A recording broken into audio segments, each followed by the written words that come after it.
Hello. Hello, am I audible? Yes, Yes, sir, yes, you yes. are audible. Okay, yeah. So, yeah, good evening, everyone. Welcome to the session. Yeah, so this is the first session for week 6. All right. So, uh, yeah. So, generally, what we do is we generally keep this session to discuss activity and practice questions. All right. So, this time we'll have a different plan for this session. The reason being, what we're trying to do here is we'll take a session on solve with instructor type. All right. And as you may have seen the title of this session, it is fun with SQL alchemy, right?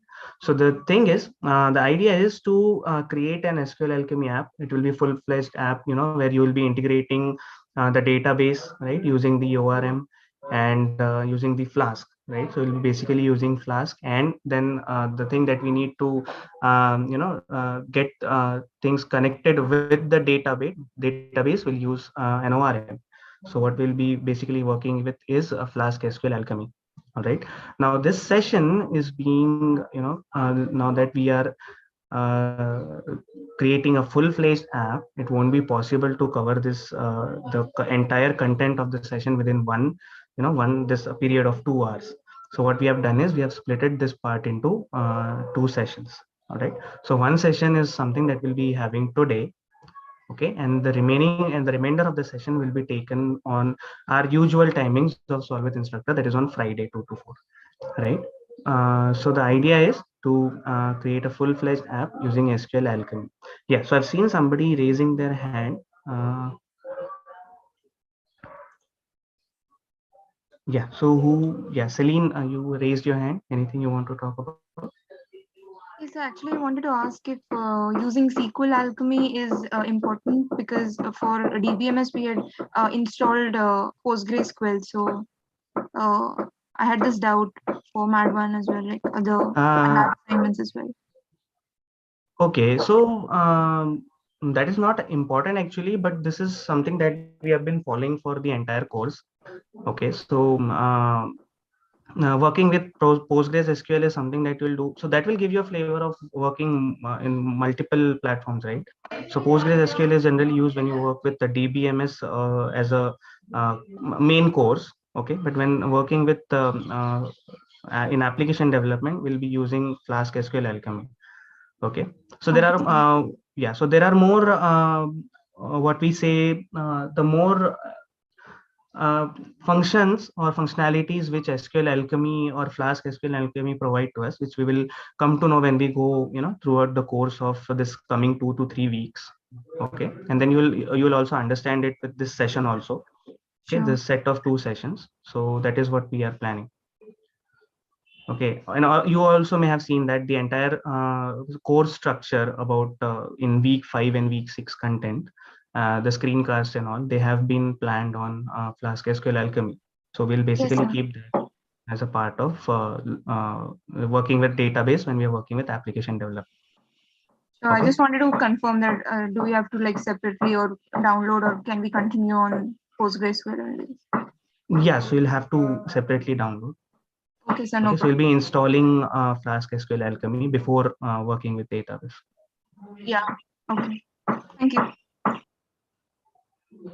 Yeah, so Snehal, you're saying that I assume this will cover everything from week 5 too, since we didn't have a solving session for week 5, I think. The solving session for week 5 was done in week 4, right? So week 5 is basically dealing with Flask. All right. So that we have taken in week 4. So a basic introduction of Flask you have. Now we will be building up on it. Okay. Where you may have remembered when I talked about having a template and all the data stored in the template. Why we are doing that? Because we were not having database. Okay, now that we are working with database, we are introducing database. It will be something that is built up on the solve with instructor session of last week. Only that we are creating a completely different app. All right from the scratch. And that the templates, right, every file, every time we click on run, every time we added a new page, a new HTML file was getting generated. Why? Because we wanted that static data to get somewhere. get saved somewhere, right? But here we'll be having database. So basically our data will be separated out from our entire code here. Okay, it starts from here. Sir, will we be learning cacheability as well along with while we'll be making this It will app? come later. It will come later. Oh, okay. Yeah. Not later in this week, but when we will talk about front end and back end, then. Okay. Right. Okay. All right. So yeah, today's session, solve with instructor generally I take, but I won't be taking this session. This session will be taken by a very good instructor, that is Abhishek. All right. So he'll be continuing with this session, and probably you'll have a lot more fun than in these sessions, coming 2 sessions. All right. Yeah, so sir, please tell the prerequisite apps. No, nothing, no prerequisite apps. You can entirely work with Replit, or if you have any, a separate ID like VS Code would suffice. Okay. So we need to have DB browser installed, right? Hello. Yeah, so you can have DB browser installed, but it is not required. It is not the only thing that is required, or it is not only DB browser that is required. You can work with SQLite viewer, right? It is an online tool. There also you can work with your database. So this is only for having a look at what is getting saved in your database, what is the structure of tables and all. Otherwise, we will be in this session. We'll be working with a procedure or a method where we do not need this GUI based tools to look at the data in the database. Okay. Okay, so DB browser is a GUI based tool, right? So here we'll be working with the command line interface. Details on that will be clear when we go on with the session.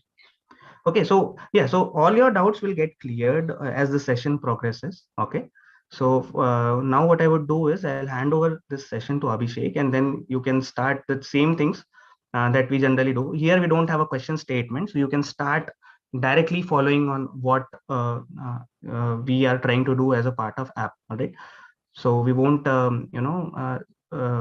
a lot of time in getting acquainted with what we need to do as a part of question statement, understanding things and all. It will be clear as the session progresses. Okay, so at this point what I'll do is I'll hand over the session to Abhishek. Abhishek, you are there, right?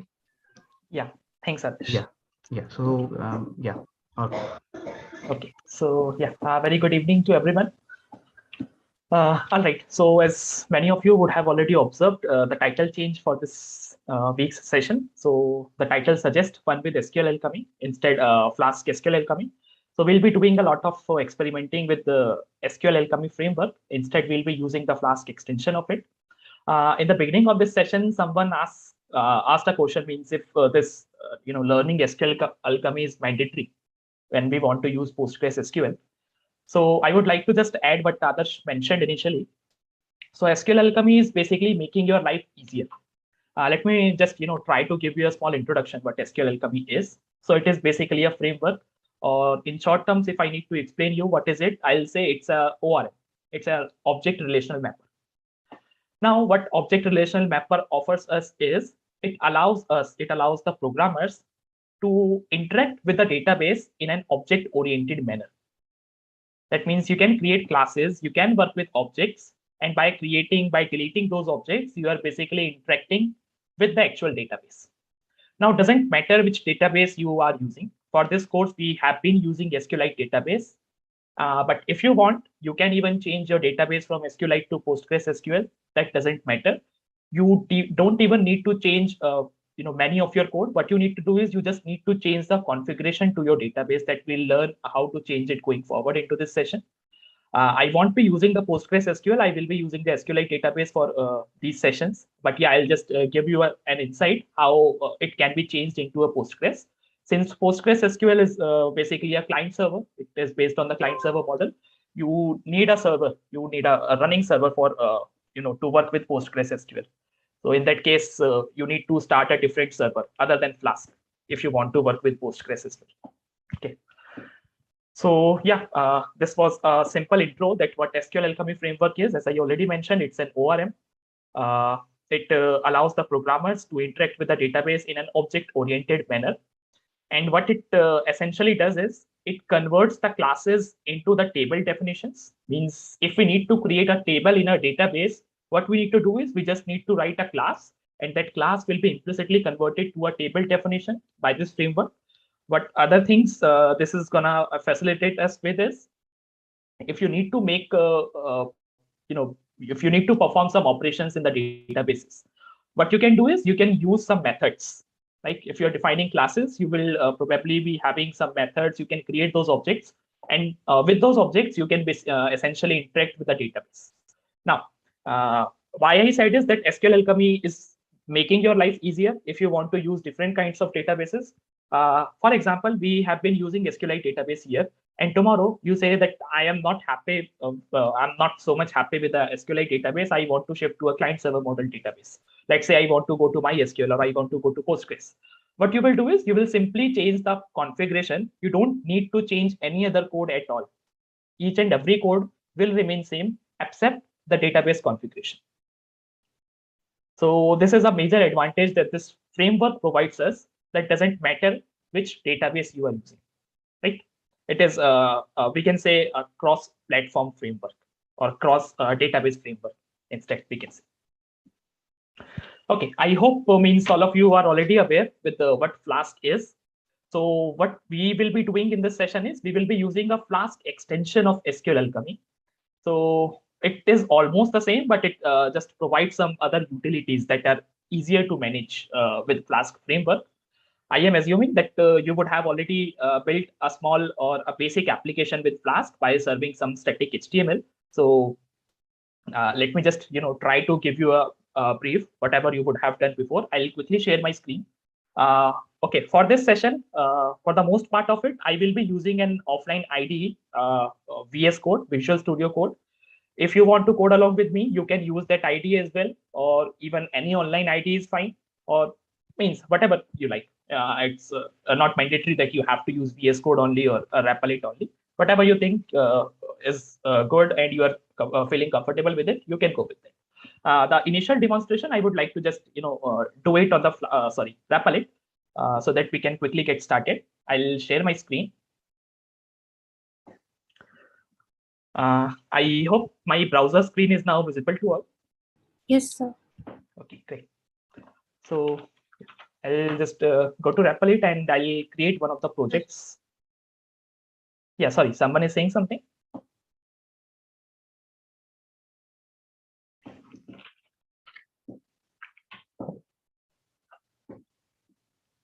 So I'm creating a Python project here.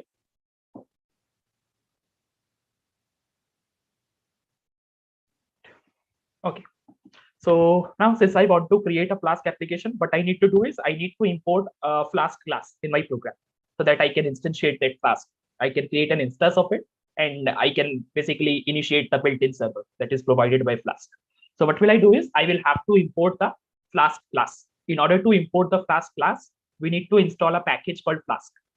So on Replit, you don't need to install those packages explicitly. Once you click on the run button or once you will run this main.py file, it will automatically install all of the dependencies for you. You don't need to install those tools or packages explicitly.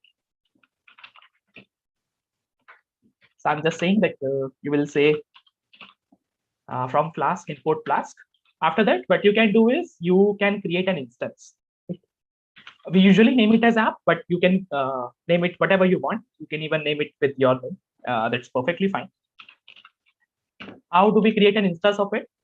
A general convention is that we usually pass the value of this special dunder variable called name. Yeah, name. So what it does is it basically resolves into the module name, right? If you are not basically running this file directly. So since we are using a name here, it will be resolved into the module name. And why Flask class needs it? It basically needs it for some configuration purposes.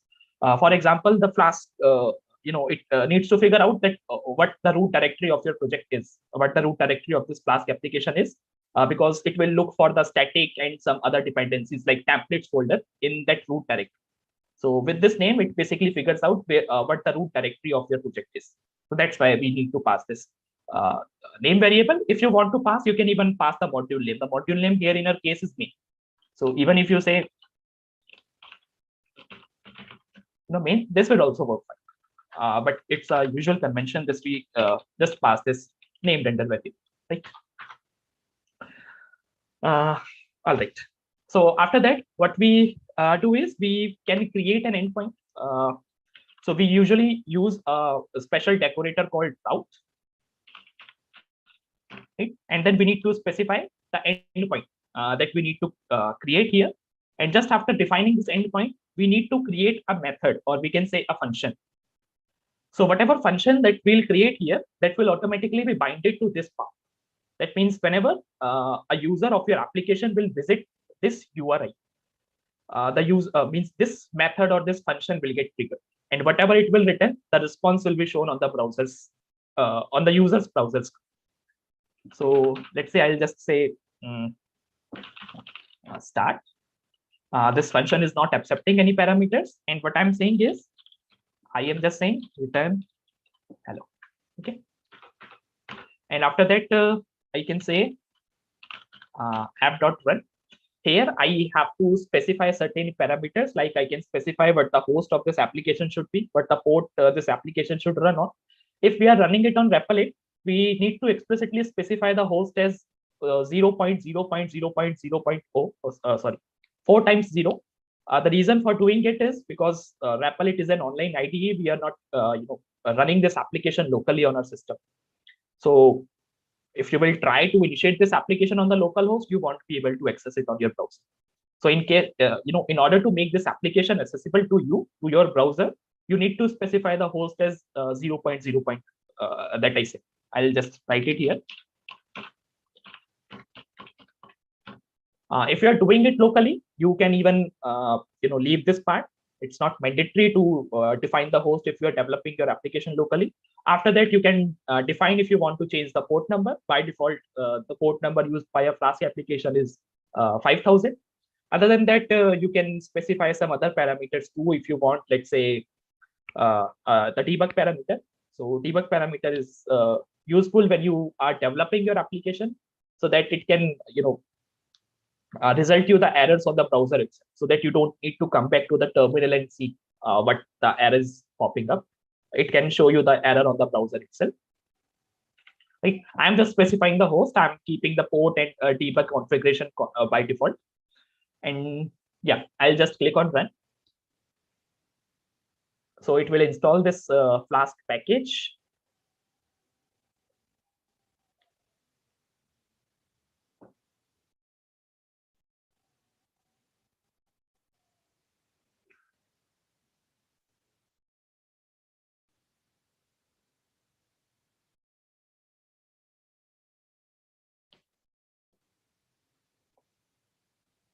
Okay, so anyone having any doubt till now?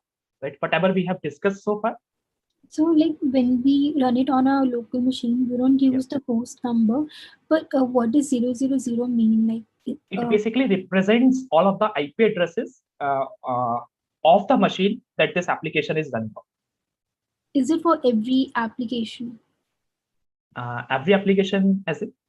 Like for example, there are many apps like Replit. So do we need to give the same number 000 if we try to run? If you are trying to run a Flask application on REPL, you are required to specify this host. If you don't specify the host as this value, you won't be able to access your application. Is it same for all like other separate type of applications? What do you mean by separate type of applications? So like how did you get to know that it's 000 for Replit? It's a special IP address. As I said, it's a special IP address. It basically refers to all of the IP addresses the current machine is connected to. Okay, sir. Right. So even if you are developing the application locally and you specify the host as this, so what extra facility it will provide you is that you can run your application on localhost. You can run your application on your default on your machine's IPv4 addresses. Right. For example, if you don't specify this host as 0 point means whatever it is, if you are developing your application locally, then it will be accessible only at localhost. That means either 127.0.0.1 or on localhost. But let's say you want to share this application with your friends, right? What you will do is you will specify the host as this value.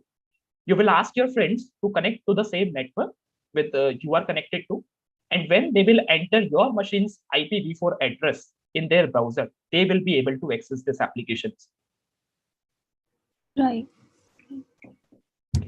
Yeah, so our application has started. You can see that we are getting hello message here. That's what we intended to. So I can even open it in a new tab if needed. Okay, so this is what happens.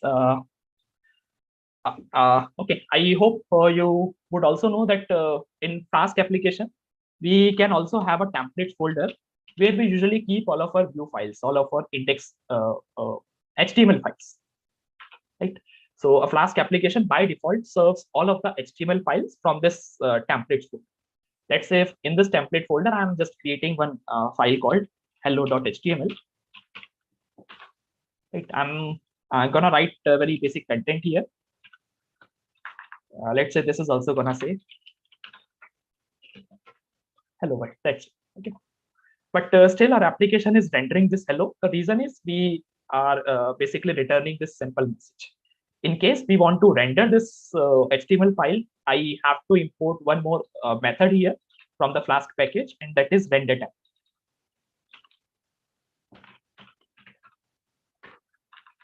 And here, instead of returning hello, I would say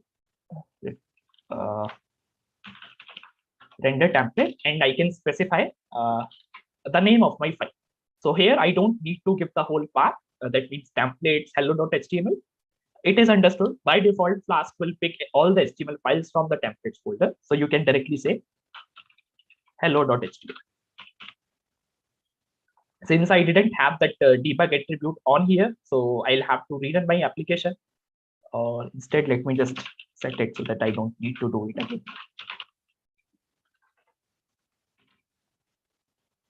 I will just run it again. And you can see that I'm getting this hello world. Where I'm getting this hello world, I'm getting it from this hello.html. Okay. So yeah, Flask by default picks all of the HTML file from this templates folder. If you want to have a different templates folder, you can definitely have it. What you can do is you can define the value here, template folder, and you can keep any other name, let's say some. And now if you will try to run this application, you won't see any message on the screen now. Right? It is saying that template not found. Why? It is still in the templates folder. Why Flask application is not able to detect this template? The reason is we have changed the default configuration, and now it is looking for all of the HTML files inside a folder named sum. If I'll just change the name of this folder to sum here, I'll have to restart this application.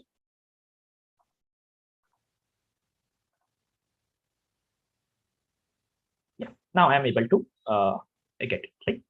So this is how you can change the default configuration. Yeah, so that special IP address is useful in those cases if you want to share it with among your friends or relatives or whatever, wherever you want. I'll just change it back to the default configuration. Yeah, that was just done for some whatever purpose. Excuse me, sir. Yeah. Sir, what is the significance of @app.root, sir? This is a decorator. This decorator is defined inside a different package. So that's why in order to access that, you are using this instance called app. If the name of this instance would be, let's say, one ONE, then this would have been ON. That means in order to access this route decorator, you need to have the access to this instance variable. And since you have applied this @ here, that means it is just a decorator. And what this decorator function doing here is, it is binding this path with this method. That means whenever a user of your application will visit this path, this URI of the application, this function will get triggered. And whatever this function will return as a response, that will be dumped on the user's browser. Thank you, sir. what URL you posted in your mobile, you basically need to look into your IPv4 address of your machine. If you are doing it on computer or on your laptop, you can simply do IP config in your terminal, in your command prompt. You will be able to get your IPv4 address. Okay, so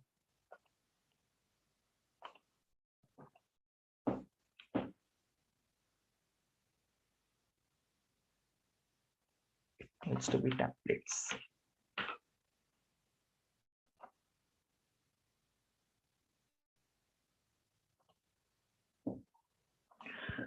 Okay, all right. So there is one more thing. Along with templates folder, maybe you would have worked with a static folder.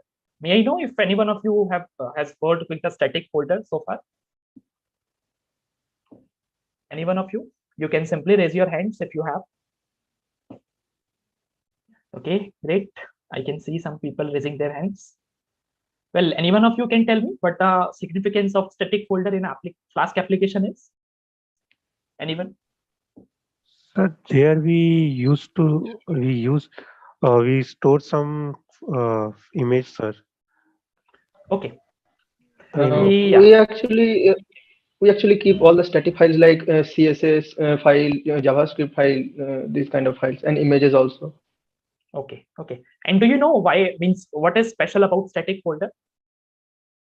Anything special about this folder?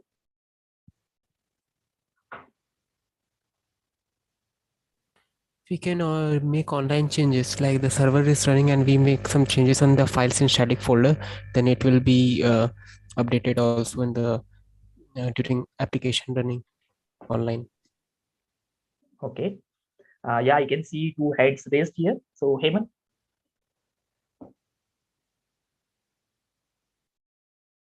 Hemant, do you have any question or do you want to suggest something? No, so I was saying about the static folder only. Okay. Yeah. Sarthak? So yeah, static folder is not supposed to change. So those are files which are not dynamically generated. So Okay. that was my opinion. And second is we can change the backend code. Like we can change the Flask code without affecting the server. So there are ways that you can change the code while the server is still in production, but that changes are not pushed into production yet. Okay. All right.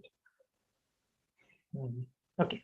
Well, there is one more thing that is special about static folder is that the contents of this folder, they are basically public. That means if you are running a Flask application and you have some assets in your static folder, a user of your application will be able to access those assets by default. Let me show you an example. I am creating a static folder here. I'm trying to sign in simultaneously on my computer. It's asking for meeting passcode. Maybe you would have received the passcode wherever you are getting the invites. No, sir. No passcode received. I received a WhatsApp message. I clicked on it on my phone and it opened up. Okay, so the same link is not working on the other machine? No, sir. You might So be are you logged in with your online degree ID? Yes, I have logged in with my online degree. I'll try signing out and signing in. Thank you. Sorry for disturbing. Please go ahead. Okay. Yeah, so I have a static folder here. What will I do is I'll create a file, let's say abc.txt. I think we are discussing some additional things, but okay, motive of this session was something like this. Anyways, I am writing here, this is something static, like this is a file here, abc.txt, and this is stored inside a folder called static, and I am writing some content here that this is something static. Now, what will I do is I will just open this app in a new tab of my browser, and I will just try to go to static. Right? I said that I mentioned that whatever assets that you will keep inside static, they are basically public. That means the user of your application should be able to access those assets, right? But the moment I try to visit this static endpoint, I get a 404 error. That means there's nothing that is available on this endpoint. So in order to basically access the assets, what you need to do is you need to provide the whole path. Firstly, the application path, whatever it is. After that, you have to provide this static, the folder name, and after that, the file name. whatever it is. Let's say my file name was abc.txt. The moment I'll hit enter, see, I am able to fetch this content. Not only me, any user of this application. So if I'll share you the link of this application, you will also be able to access it. Or even let me share it. I'm sharing it in the chat so that you all can check. Right. So this is something special about static folder. Whatever you will keep inside it, that is publicly accessible to all. Okay. Yeah, I can see some request in the terminal. That means some of you are trying to access this. Okay. Yeah, but the thing is that how will I get to know, how a user of the application will get to know that what files are present inside the static folder, right? There should be some way that we can let the user know that these are the files that I'm storing inside my application's static folder that are available for everyone. That means in case you want to refer to those files, you can. But here what we are required is we have to provide the whole path. Right now, I am the developer. I have written this code, so I know that the name of this file is abc.txt. How the end user of this application will know. So in that case, what we usually do is we create a static endpoint. What will I do is I'll just create a static endpoint here. That means if the user will visit this endpoint, let's just start one, and this is hello. Okay, I'll create one more HTML file here, hello.html, 1.html. I'll just copy the HTML from here and we'll paste it here. Right, instead of saying hello world, I can probably enter some, write some meaningful headings. Let's say this is the index of my static folder. You can probably wrap it inside some heading tags if you want, so that it looks different from the other text. After that, what you can do is you can create an ordered list,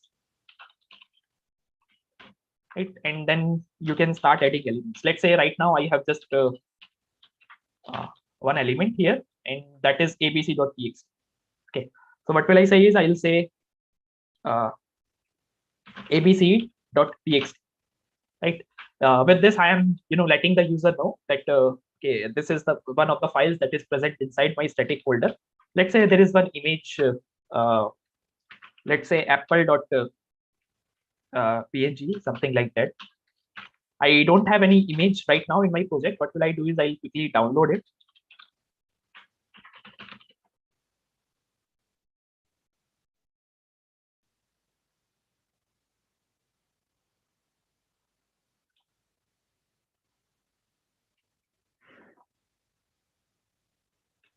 Okay, so this is, let's say, Apple. Right. What will I do is I'll quickly upload that image here.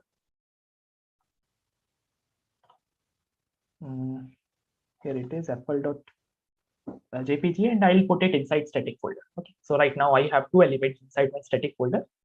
This abc.txt and this apple.jpg, two things. Right? It's okay. Okay. Yeah. Now I'll restart this application.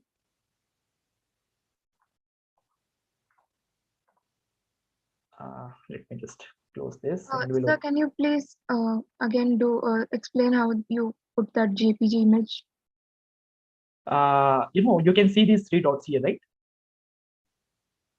Here in this file menu. Yes, sir. Understood. So yeah, just click on this and you will be getting an option to upload the files or and folders.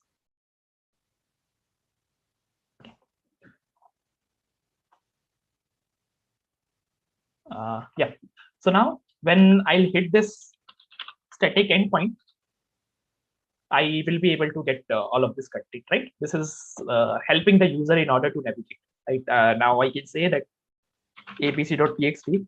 Well, I guess I have not closed the heading tag. Anyways, so if I'll go to abc.txt, I can access this file. If I'll go to apple.jpg,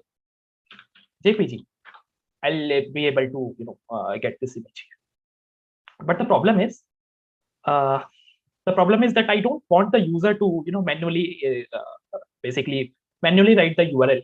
What I want is that the moment user will click on this, user should be redirected to whatever this file contains or whatever this image file has. So can someone suggest me something that I can do here, so that just on clicking on this, I should be navigating? Anchor tag. Anchor tags. Okay, I can use anchor tags, all right. But what should be the href value for the anchor tags? So it should be Templates and then abc.txt. Sorry. Sorry, can you just repeat it once? Templates and slash then abc.txt. It's not in the templates folder, it's in the static. Sir, / abc.txt. Okay, well, all of you are almost correct. What we can do is we can simply say, static and abc.txt or whatever it is, apple.jpg.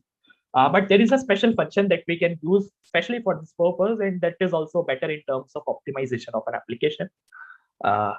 Means it is not that heavy. It is a very lighted function. The name of this function is URL for. Maybe many of you would have heard about this function before. URL for. The first thing we need to provide here is basically the folder. It's static. And the second argument, it would be a file. And what the file name is, let's say the file name here is abc.txt. I'll do something similar for this second href as well. Here just the file name will get changed. Everything will remain same. apple.jpg, right? Okay. Now, if I'll just stop this, I'll start this again. Well, I shouldn't be doing it again and again. It's fine.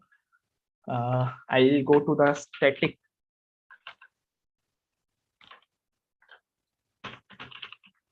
Static endpoint. So see, now these two are basically clickable links. If I'll open this in a new tab, so see, I am getting the content. If I'll just click on this, I will be able to go to this image. So this is how you can create a static index of your own application that you have built with Flask. This is how you can do it. Okay. So yeah, any doubts till now?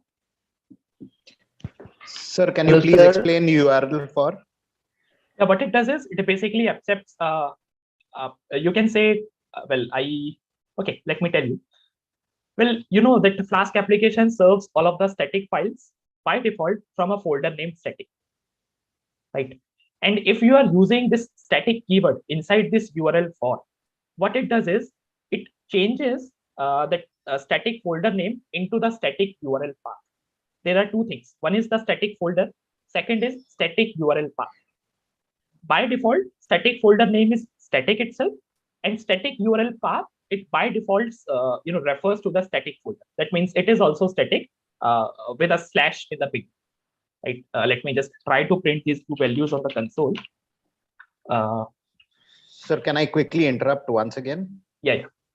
I did not know the significance of static being completely as in hard coded into Flask to look for as default. I thought it was just a folder we were naming static and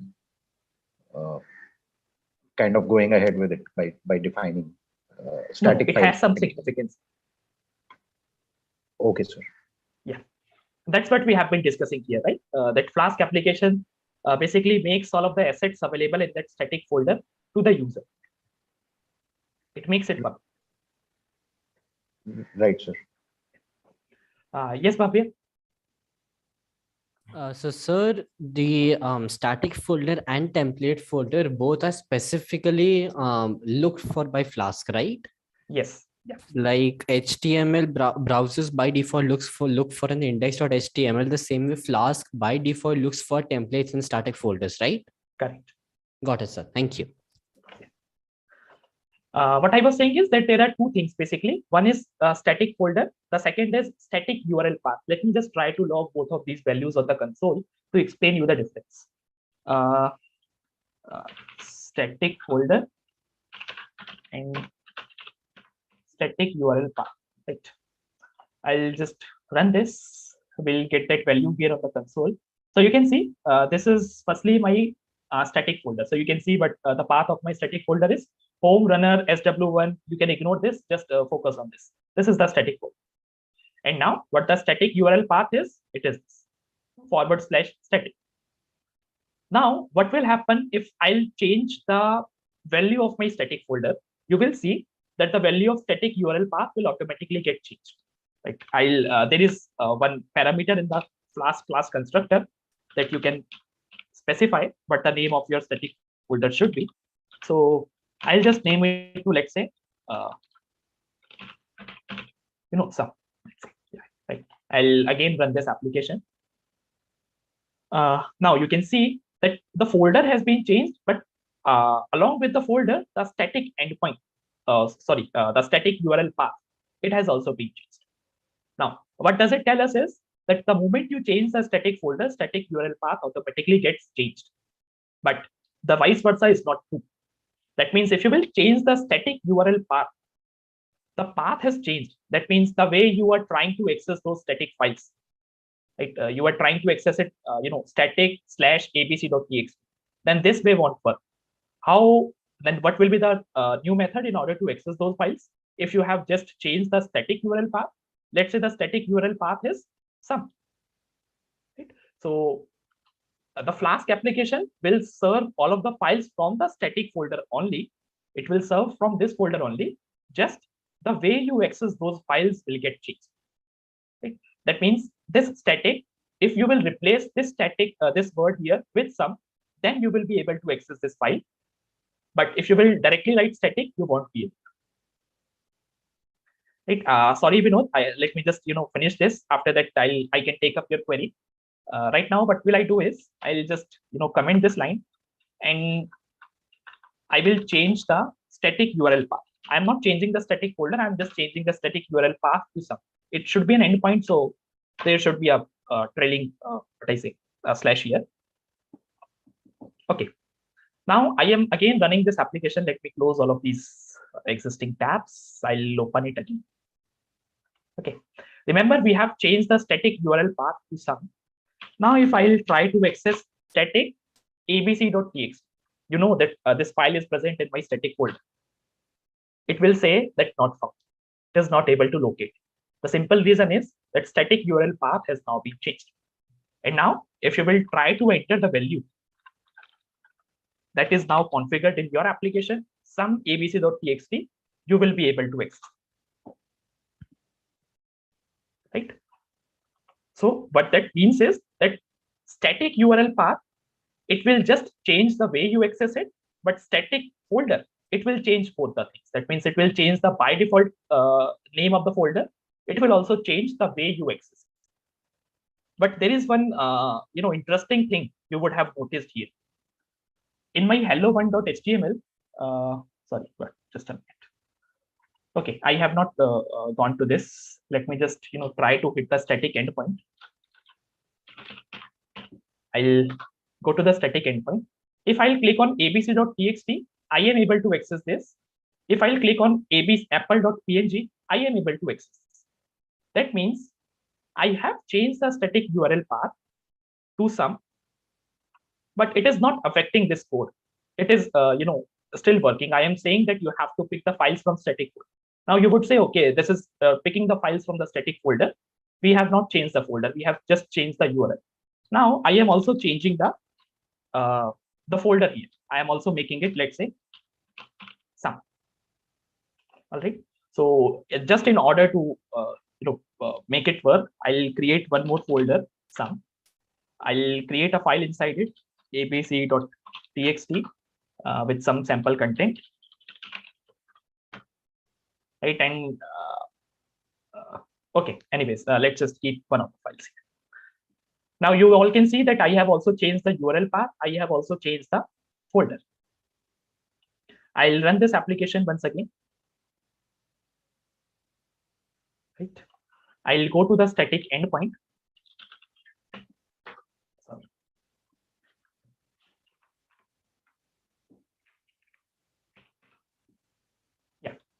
So I know that apple.png won't exist this time because I have changed the static folder name to some, and I have just this abc.txt available there.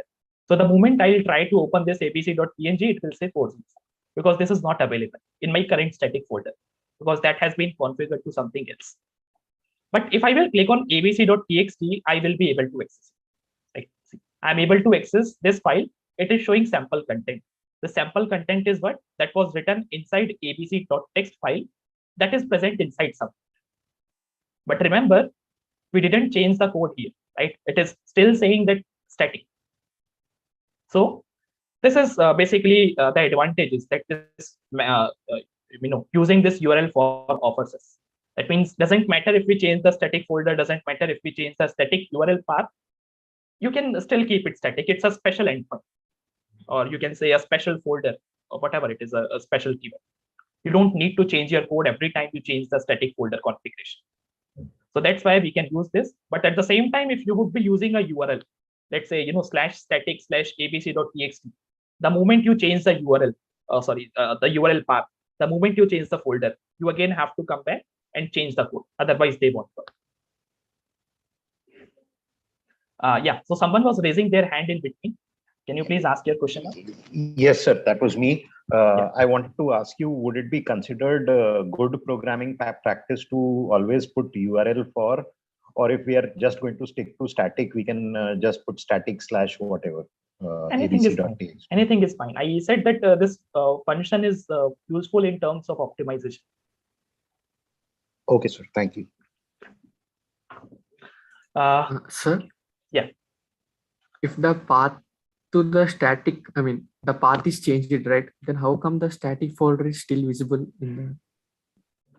Sorry, I didn't get it. Can you please repeat it? We have changed the path, right? To, yeah. Static folder also, we have changed it to some. Correct. Yeah. Then how come the static folder is still visible? The contents are also visible. It should not be visible, right? They're not accessible. You mean That's this okay. one? You mean this one? No, here we can see not... in the next tab. Yeah. If we go back. Okay. How come this is being visible? Yeah, the reason is that this endpoint we have defined on our own. Right? Static endpoint is what we have defined here. And what is it returning in response? It is returning this HTML file.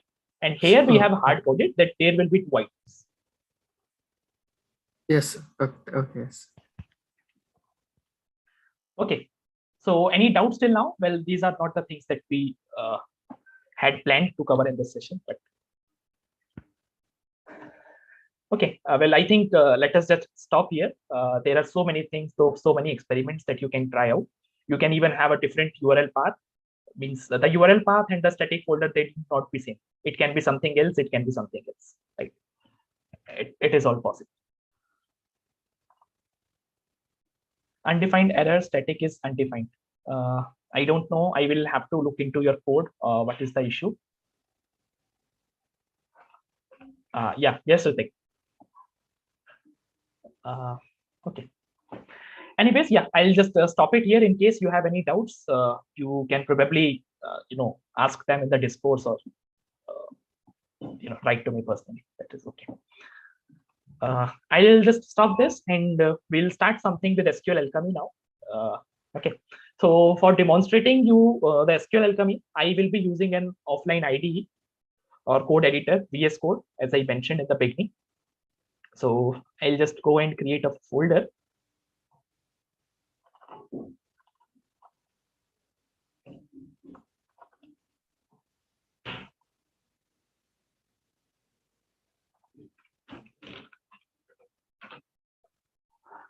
Okay, I'll just open it with the VS Code. I'll create a file, let's say app.py. And is there any other file that I require? I think no. So today we are not gonna work with the full-fledged web application.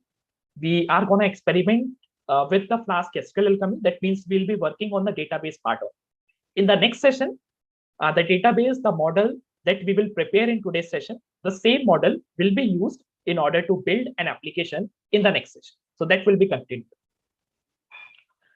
Right, I'm not sure if it is visible. Let me just try to type something. Is it visible to everyone, or shall I try to increase the font size?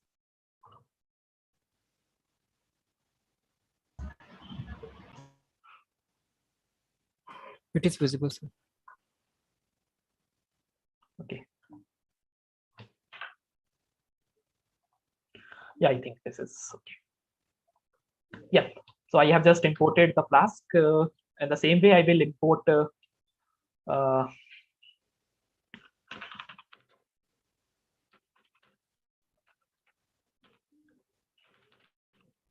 Flask-SQLAlchemy. I'll import SQLAlchemy. Is there any other thing that I need? I guess no.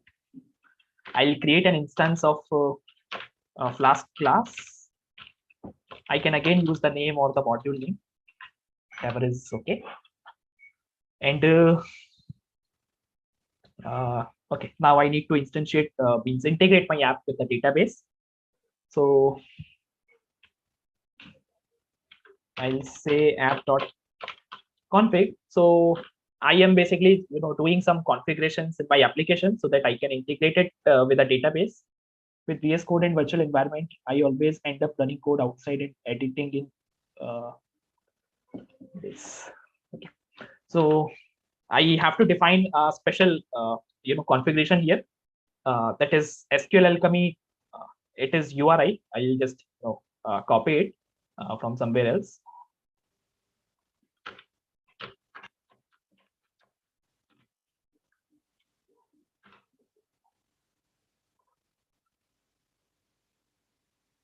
It is not always required to remember such names. You can always get them from the internet whenever needed. Yeah. And here, what you can probably do is SQLite. And now you have to specify the name of your database. It is basically a syntax that you need to use SQLite and these 3 slashes. And after that, you can define the name. Let's say I am going to define it as, week, let's say database.SQLite 3. You can even define it with an extension, let's say .db. That also works. But SQLite 3 is basically more specific, that we are using an SQLite database and the version 3 of it. Okay.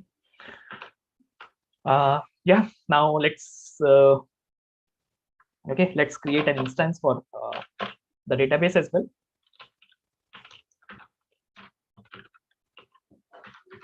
All right. So we are done with the basic configuration. So as I mentioned initially in the beginning of this session, that SQLAlchemy is a framework that helps or that allows the programmer to interact with the database in an object-oriented manner. It converts the Python classes into database means table definitions, and the method calls into some SQL queries. So as I mentioned, that it converts the classes into table definitions. So I'll just try to create a single class and we'll show. Let's say class. The 2 classes or the examples that we'll be using in today's session, it will be one is company, the other one is employee. So let me just try creating a class for company. What you need to do is you need to define some attributes here. Let's say the first attribute can be company ID. It is going to be a column of my table, and but the type of this what the type of this attribute is gonna be, it's gonna be, let's say, integer. Right? Is there any other thing that I want to associate with it? And yeah, I can make it my primary key. Primary key for this table. So I'll just set this attribute to true. There is just one attribute that I'll consider for now. We can have as many as attributes as you want, but since we are going to do some experimenting, we'll try to keep it short so that we don't need to put so many information, put so many attributes while creating an instance. So the next thing that we can have is basically the company name, right? It is also a column, and it is let's say it is of string type. Is it gonna be a primary key? No. Is it? Shall we set some constraints like it should be unique or it should not be null, something like that? Well, you can. Let me just set it to nullable. Nullable equals to false, right? That means you cannot leave this value empty. Let's just keep this thing as of now. I'll create one more class here that is gonna be employee. I'll just copy this.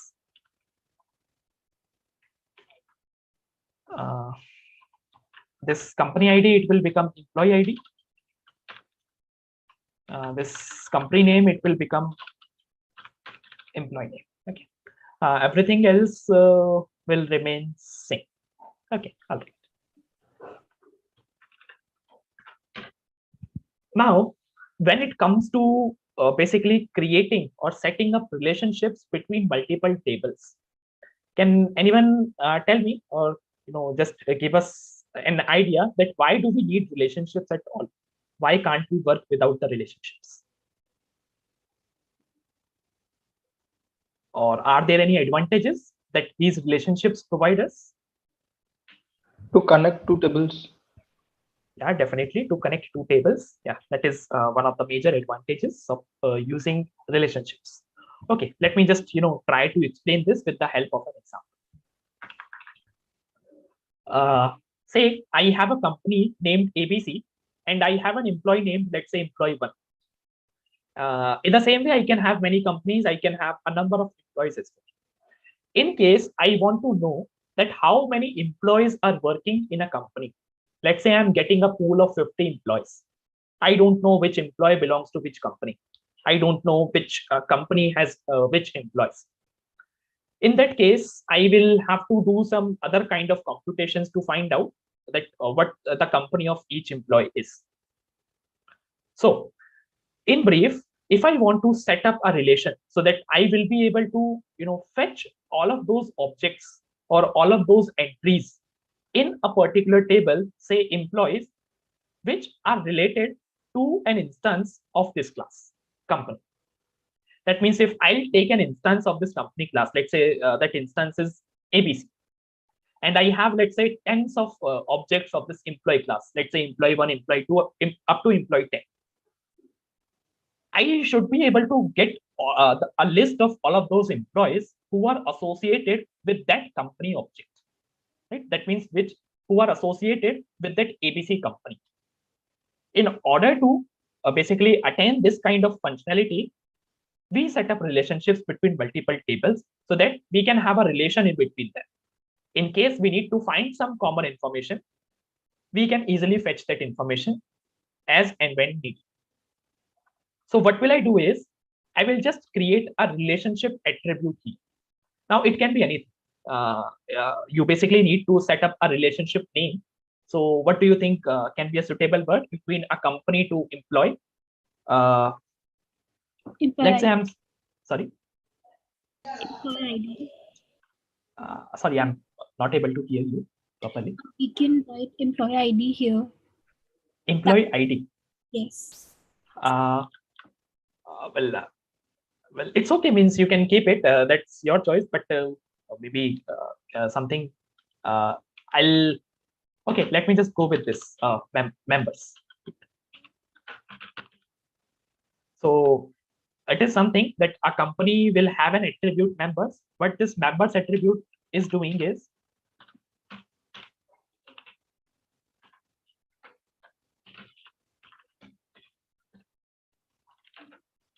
this is creating a relationship.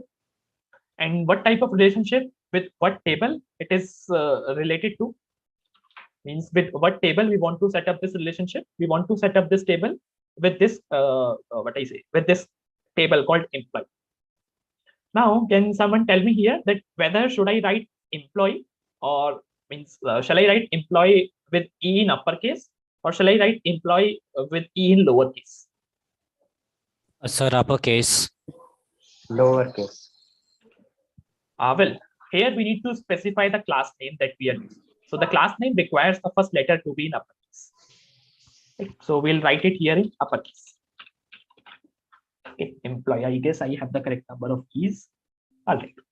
Now, a similar kind of relationship can be created here as well. But yeah, we'll go on to that part later on. We'll just see that, creating this thing, how it is going to impact.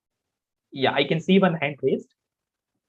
So we also have to define the table name, which will be in our database.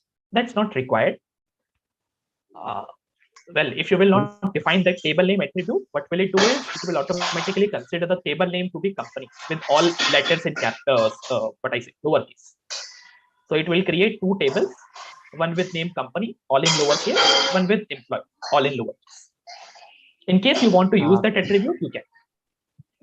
Sir, when you are creating the class company and class employee, shouldn't we inherit the db.model or something there? Correct.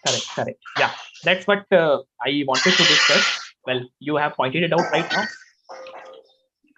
So since we are using these properties, right, db.column, db.integer and all these kind of things, do you think that these are something that are predefined?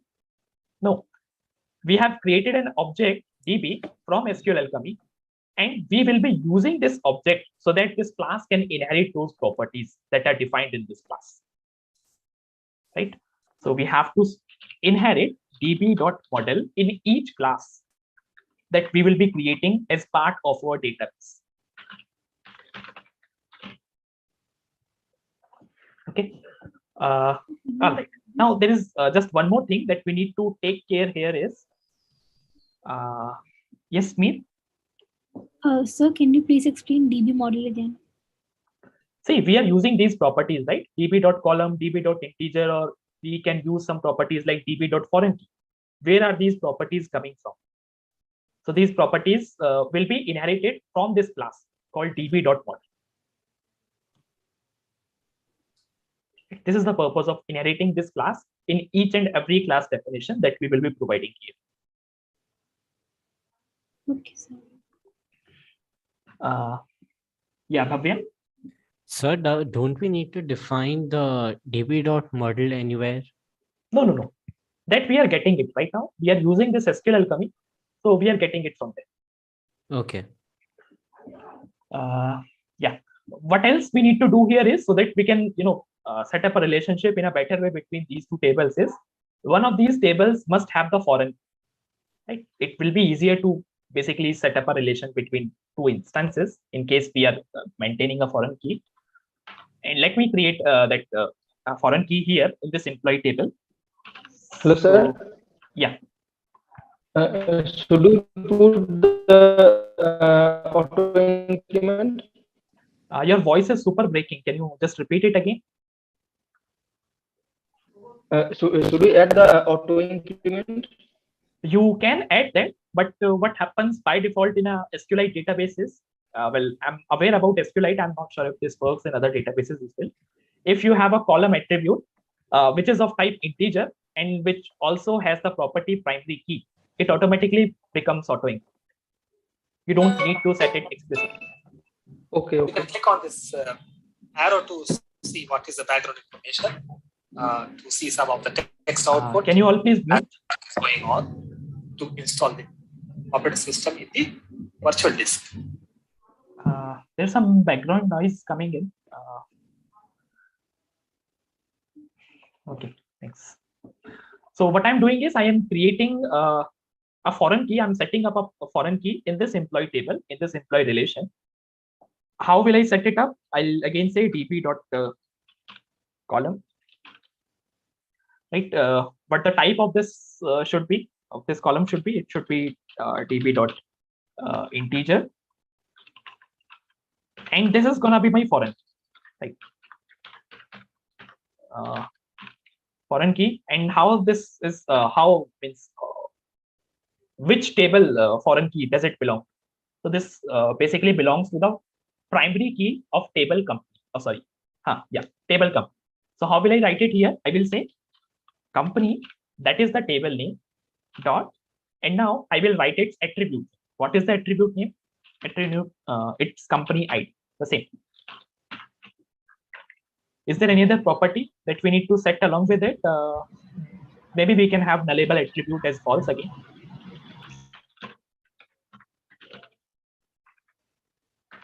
Okay. So for company, it should be capital C. Capital C. Yes. Here. In foreign key company, it should be capital C. No, here we need to basically tell the table. So since I have not defined the table name attribute here, what will it do is it will take the same class name as the table name. It will just convert all of these letters into lowercase. So it will become company with C in lowercase. So that's why I am using the table name here, not the class. Okay, that's the reason. I think we are almost done. I'll just open a terminal. Let's see if there are any errors in this program. Firstly, I will have to create a virtual environment. Let me quickly create that.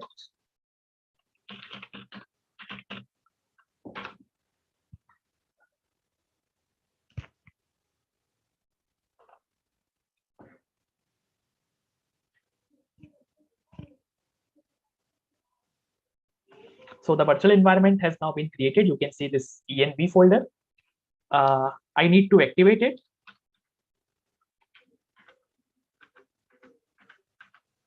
Okay, it should be scripts. Yeah. Now I need to install the packages that I require in this application. What all packages I need? I need Flask. Well, if you will not specify the version, it will automatically collect the latest version of it. Hello, sir. Yeah. Sir, do we need to? Is it necessary to create the env folder? Like in all the projects, when we are creating env folder, it is taking like lot space, and again we have to download all the things for any projects we are working with. So is it necessary, or we can work without the env? That's solely your choice. If you want to create a different environment for each of your project, you are free to do that. But if you want to share a common environment with multiple projects, that is okay. Then how can I share one common environment? Like I am creating a virtual Your voice is environment. breaking. Your voice is breaking. One folder. Can I access the environment from some other folder? I was not able to collect what you tried to ask. Hello. Yeah. Maybe you could type. So is it now? No. Yes, I'm typing. Yeah, probably you can type. Meanwhile, let us just install the other dependencies. So Flask, the other one is SQLAlchemy. Okay. Yeah, Bhavya, yes. Sir, could you please scroll the terminal up a bit? I missed the command which you used to activate the environment. You are using the same ID, VS Code? Yes, sir. Yes, sir. Okay. Okay, sir. Got it. Thank you. Let me just put it on the top here. I guess I have installed Flask-SQLAlchemy as well. I'm not sure. Okay, I have Flask-SQLAlchemy now. Okay, so now I have all of the dependencies installed in my environment, and I am good to go. Can I access the env in one folder from some other folder, or even other drive? Yeah, definitely you can. Right now you can see that I have that virtual environment being activated. What I could do is I can either go one folder up, I can go one folder inside using cd command, and then you can have the same environment running with multiple projects. You can definitely have that. Right. Does that answer your question? Can we run this on Replit? If so, what changes do we need to make? Yes, definitely you can run it on Replit as well. As I said that I have not done anything specific to Flask here. That means I have not even started the server. You can see I have not written any app.run call, so I'm not initiating a server at all. So whatever I'm doing here, you can very well do all of those things on Replit as well.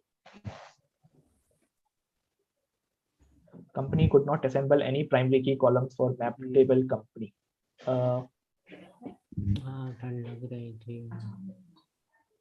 Well, not sure. Let's see. I hope I will be getting this error as well. We'll see.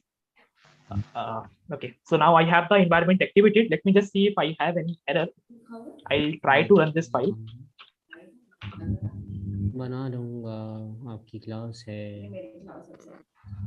Can you all please be on mute if you are not speaking?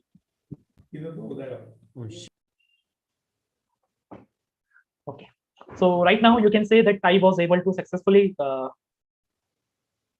run this file. I am just getting this warning that happens due to SQLAlchemy. If I need to set a parameter track modifications to either true or false, this warning will disappear. Let us just let it right. Okay, so let's see if we will be able to create the database or not. In order to create the database, what will I do is I will get into a interactive Python shell. So I hope all of you know that how can we get into an interactive Python shell. What was the activation command? You have to go to the scripts folder and then the activate file. env, then scripts, and then the activate file. Yeah, so if I need to get into an interactive Python environment here, what will I do is I'll simply type a command, Python here, right? So now I am into an interactive Python shell. That means whatever Python code I'll write here, that is valid here, that will be evaluated. But firstly, what I need to do is I need to import certain things from this app.py. I need to import this DB object so that I can create my database. I need to import this company. I need to import this employee classes, everything, pretty much. So I'll say from app import DB student, sorry, not student, it's company. And the other thing is employee. So these three things I am importing. I hope the spellings are correct. Yeah, all right. So I am successfully able to import the stuff that I wanted to. Now let's see if I am able to create a database. In order to create a database, I can use a create all method with my database object. So my database object is DB that I have already imported. With this object, I would like to call this create all method. Let's see if we have any error. Otherwise, you can see one more file being created here with name, whatever we would have said, database.sqlh3. Yeah, so it works fine. I am not sure what was going wrong at your end. I guess someone was sharing an error. Database.sqlite file, you can see that it is now here. Now, I also want to show you that what the definition of that file is, or what the definition of the tables inside this database file are. What will I do is I'll just open it with a DB browser so that I can show you side by side what the content here, what the contents are inside this. I'll just open this here. Right now, you can see I have only two tables. One is company, the other one is employee. If you will see the definition of this company table, so I have two attributes, company ID, that is an integer. Since it's a primary key, that's why it is already implicitly set to not null. The other thing is company name, that is a varchar, a string type, that is also set to not null. In case of employee, I have three things. One is employee ID, which is an integer and not null, and of course a primary key. This employee name is what I say. Of course, the employee name, that is a varchar or a string type, that is also being set to not null. Company ID is a foreign. If we'll see modified table, then you are able to see this foreign key constant here that is being put along with this attribute company ID. So this is referring to the company ID attribute of this company table. Right. Okay, so we are able to successfully create the database. Now, what we want to do is we want to put some entries into our tables. Let's see how can we put them.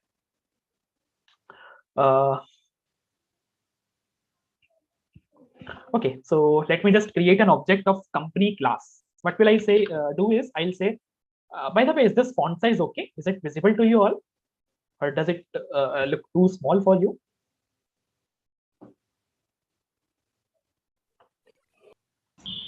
A little bit bigger would be more clear.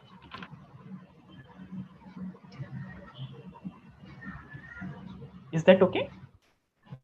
Yes, sir.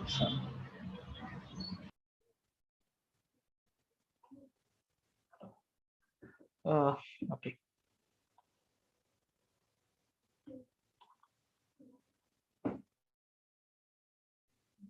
All right.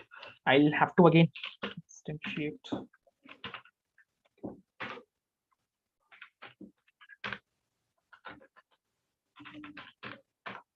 Well, again, I need to import everything. This time I'll just do import star. I am not specifically importing anything. I'm saying install means import everything, pretty much everything that is available. Yeah.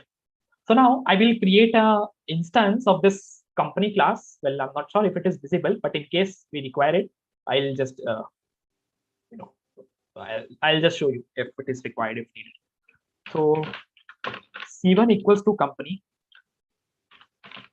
So this how can we create the objects? Same way, means the way we create objects in standard Python.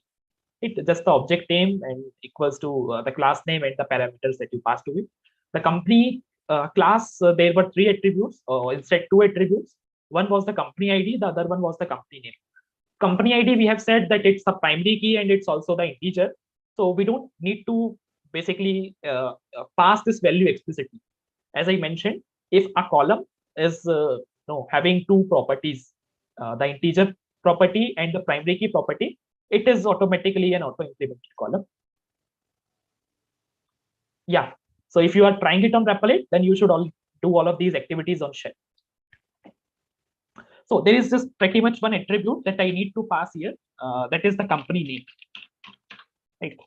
So let's say the company name is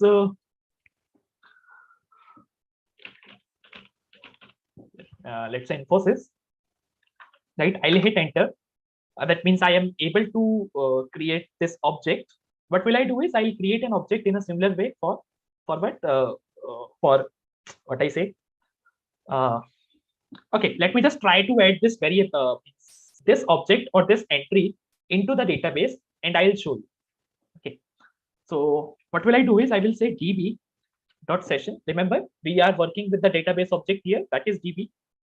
Whatever changes we make, we first make those changes in the session.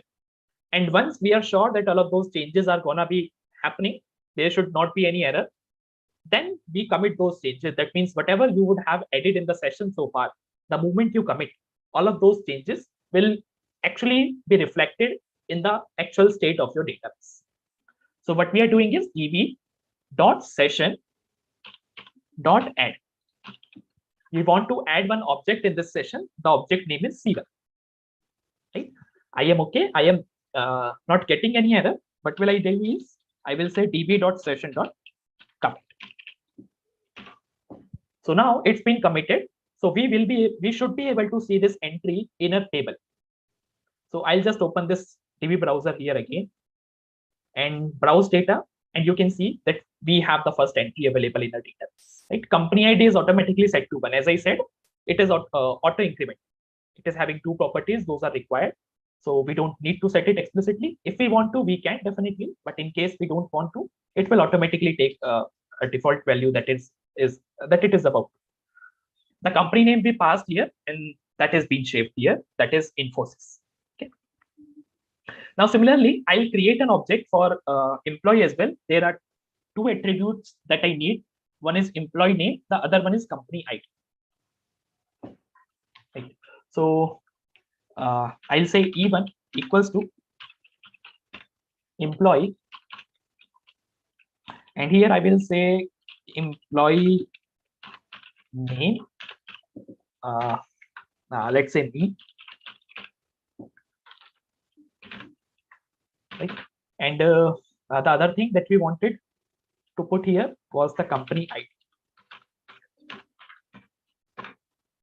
Now, what is this company ID? This is a foreign key that is referring to the company table. In case I want to associate this Abhishek object with the company ID of Infosys, I know that what the ID is 1. Right? I know that. So I can basically put 1. And the same things, I'll just add this object in the session. Even I'll do a commit. Okay. Now, if I'll go back to my database, so company has one instance, one entry. The employee is also having one entry. Here I can see that it is employee name and it is having company ID. But right now, I am not able to set up any such type of relation through which I will be able to fetch all of the entries that belongs to a particular instance or something like that. Now, the relationship will come into play. What I have done is I have tried to create a relationship with attribute members, which is referring to this employee table. Now, whatever relationship that we will create in the parent table. So this is my parent table right now. Why I'm saying it to be a parent table? Because I can assume that multiple employees can belong to a single company. However, it's very unusual that an employee can belong to multiple companies. However, it's possible as well. And we will be taking this example only when we will build on to create our own app in the next session. So we'll be using this relationship in the form of many to many. But right now we are just understanding the basic concepts. So this company is what I say base table. This employee is a child table. The attribute members, which is used to set up a relationship between these two, right? It is also a type of variable which can hold some values. And the type of this variable is a list. How I'm saying is, let me just try to show you. Let's say C1 is the company table instance. If I'll just say C1.members, the moment I hit enter, it will show me what the value of this variable is currently. Right? What it is saying is, it is saying employee 1. Right? How? Can someone tell me that how this employee 1 came up?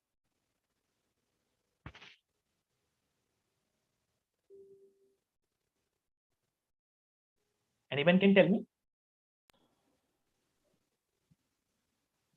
Because the company C1 company is a foreign key in employee, and it maps to the employee. Yeah, definitely. We have set it up as a foreign key here, right? We are passing the foreign key. So that's why it is able to collect the information that belongs to this particular instance. Right? We are able to fetch this. And if you will not put this foreign key, what you could do is, let's say I will create that you can try out on our own. What you can do is you can just simply remove this foreign key and create an instance of this employee class. And do this something like this: c1.members.append, and here you just append the attribute. Remember, the attribute or the object that you will append here, that object must belong to the class that you are defining here. Right now, this members relationship is defining the employee class. It's employee table. So you must make sure that the object that you append here in this relationship, that must be of type employee. Right? You could also try this. And right now we are just able to fetch the data from one side. That means if I have multiple employees, and I am able to basically fetch from the company instance that which all members belong to my company. Right? Or instead, let me do one thing. Let me just let me just comment out this column. I will have to create the database again, but I think that is okay. I'll just do it one more time. One second. It is still open here.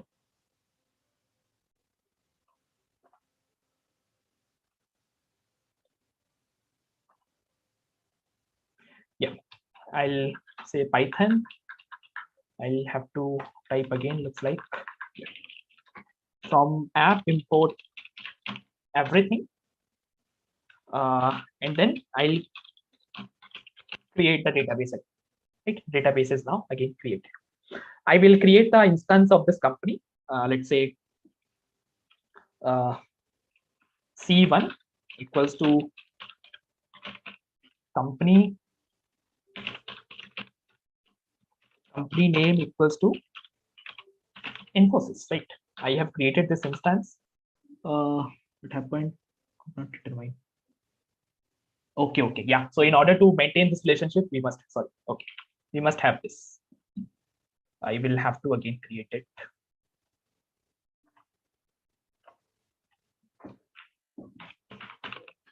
Okay, so you cannot basically set up relationship without maintaining the foreign keys.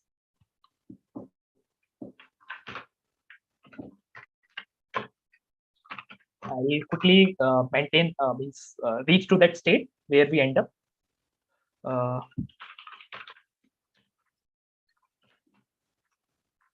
Hopefully I can get something. Yeah, I'm able to get this. Add one commit. Second, no such table company. Let me see if the database is created.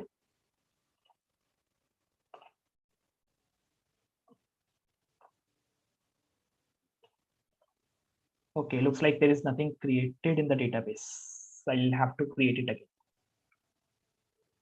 Sometimes it happens. Okay, have to close it from here.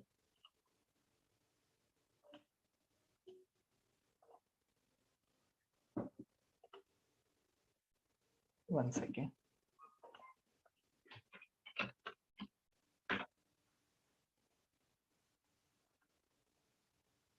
Yeah, it's gone. Okay, I think we didn't do the db.create all. Okay, I guess I forgot last time.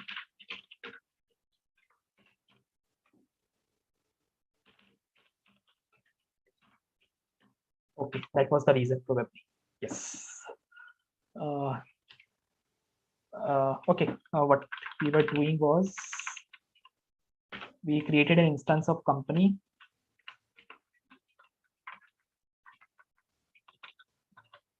Okay. I'll just add it into the session, d.session.add and what add C1 and then simply commit it. Okay.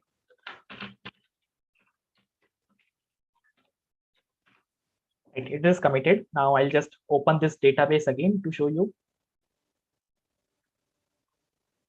Browse index data, and yeah, I am having this entry here.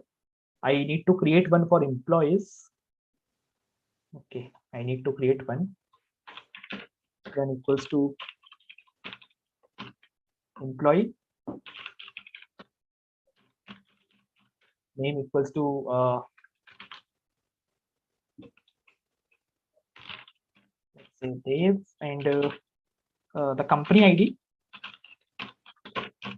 is gonna be one. I have created this. I'll just add it into the session. I'll make the changes permanent in the database. Right? So I will just refresh it, and yeah, that employee has come here, right? And now I can again access that attribute, that members attribute. So C1 dot members, it will give me a list. Right now, that list has just one element. That is the instance of this employee that exists in a table. Right? Let's create more instances. Here, the company name remains the same. I'll just change the name to, let's say, Akshay. I'll add this in the session and I'll commit it. Right. I'll go back in my database and we'll check. There will be one more entry. You can see there is one more entry. And now if I will try to see what is there in this members attribute of this C1 object, you will see that this time it's a list of 2 elements. Previously it was just 1. Now it's 2. You can see there are 2 elements that are now associated with this. So that means if I have the company instance, I am easily able to fetch all of the employees or all of the objects that belong to this particular instance or that belong to this particular company. I can fetch this. Now, in case many of you would be wondering that is the same thing possible with employee as well? That means I am able to fetch the data from company to employee. That means whatever employees are related to a specific company, I am able to fetch them. But is it possible to fetch the detail of the company if I have an employee instance? Right? Definitely it is possible. What you need to do is you need to set up a similar kind of relationship in the employee table as well. Right? What will I do is I'll just create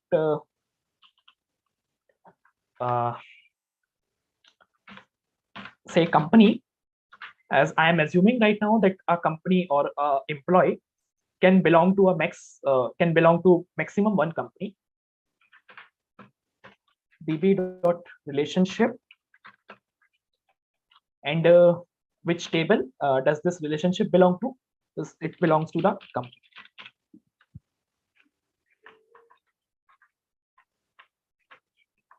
Right, and let me make it let's leave it company. Okay, I'll just save the changes. I'll exit from here. I'll open it again. I don't need to create the database again. I hope I should be able to fetch it. Now, what will I do is I will try to fetch an employee object. I know that there is an employee. There are two entries in my employee table. I'll try to fetch the entry. Let's say who is having its primary key as 1. How can I get it? Let's say I'll say E1 equals to the class name from which you need to fetch the information, employee. After that, you need to use a method called query and then get. And inside this get, you need to basically pass the primary key value, or you can say, yeah, the primary key value. So you can see we have just 2 instances right now whose primary keys are 1 and 2. I am passing 1 here as of now. Employee is not defined. Okay, I'll have to import.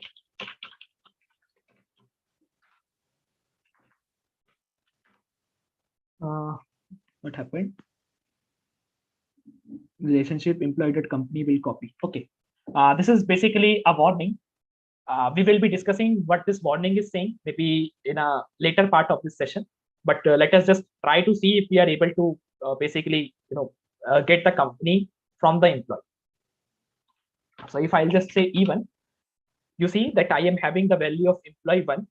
Now, if I'll say E1 dot company,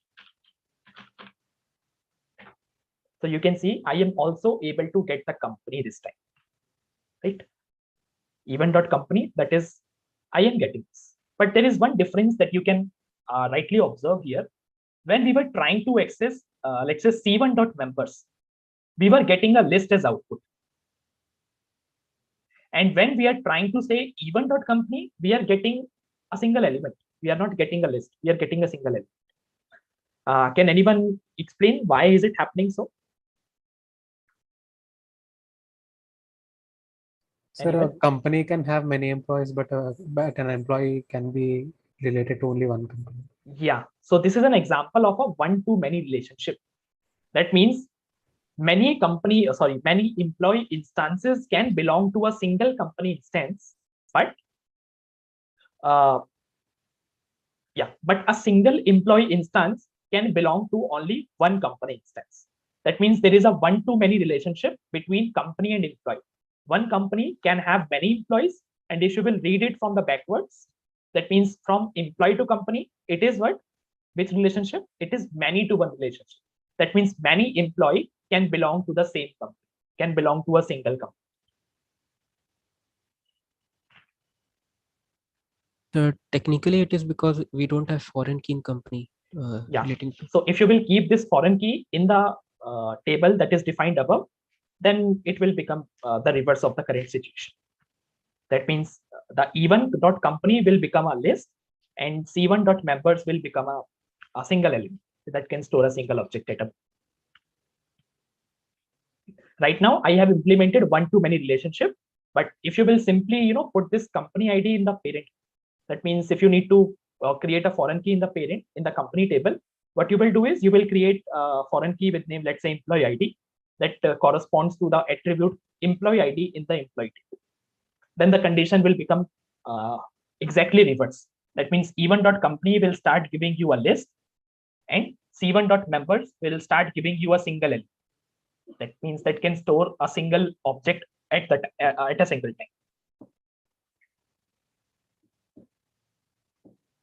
time. Is it okay? Yes, sir. Do you anyone having any doubts so far?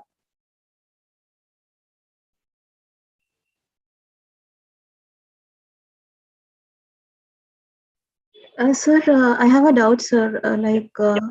How is a Python shell recognizing the class employee? Because we haven't run the Python code itself. So what I have done is when I started this Python interpreter, I said from app import pretty much everything, right? I said import star. Yes, sir. You have imported it, but still, how does it import the classes? This is a file. You have imported these files or maybe these objects into a different environment, and you are using it. Okay. Okay. Thank you, sir. Thanks. Okay. So I think we'll take a 2-minute break here. Yeah. After that, we'll continue with the further things.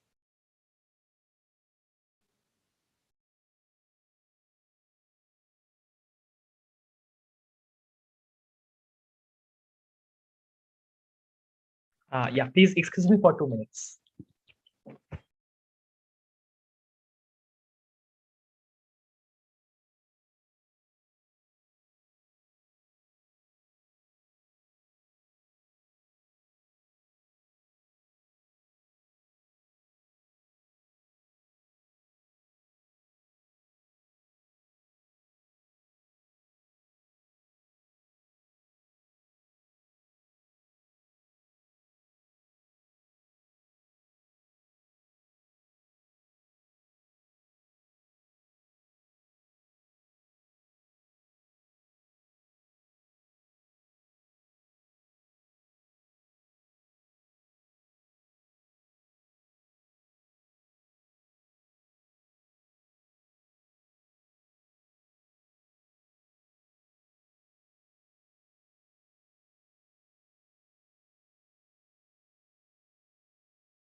Yeah, I'm back. Okay, so do we have any questions so far with whatever we have covered so far? Any questions to them related to those?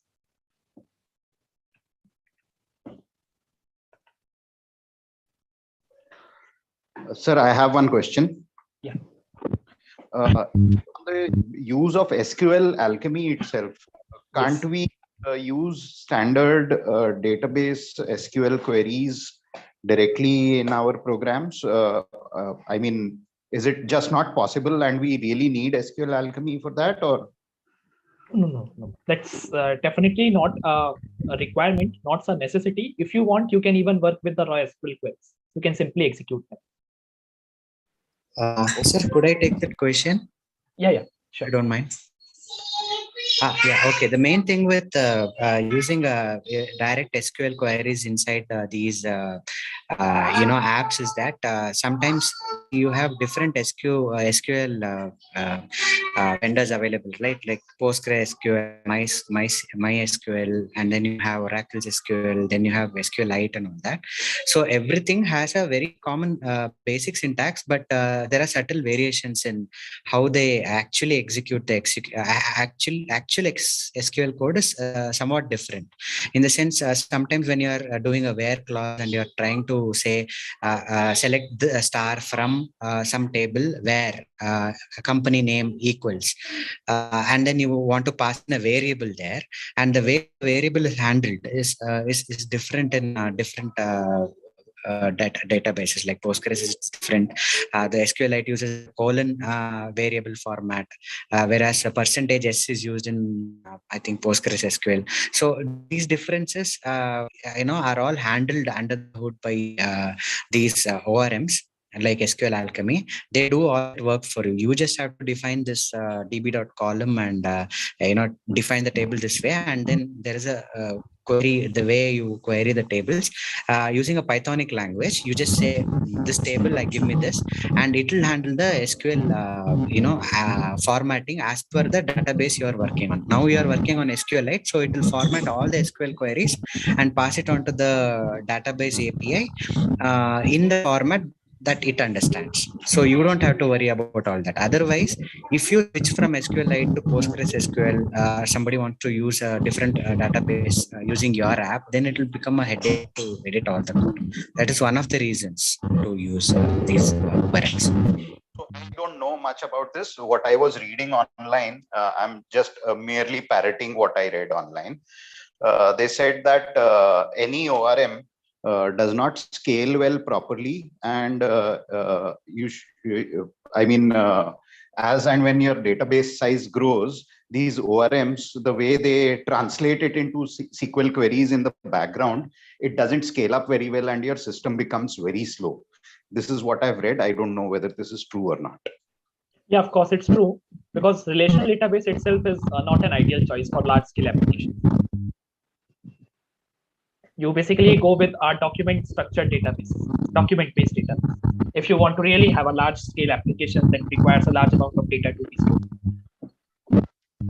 Okay, sir. Okay. Thank you.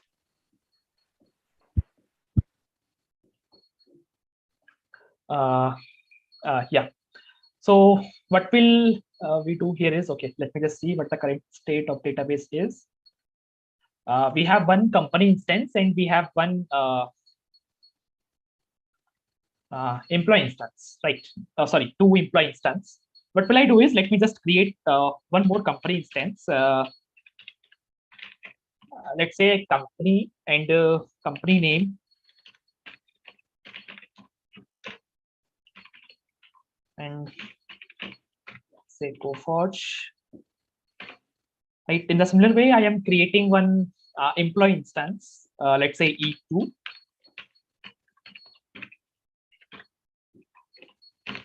And the employee name, let's say it will be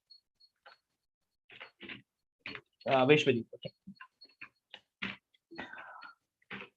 Now I'll add both of these objects in the session. Sorry.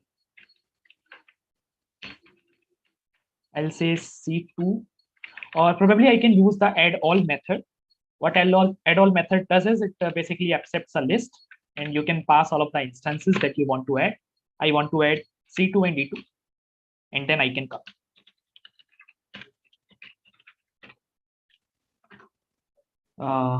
What happened?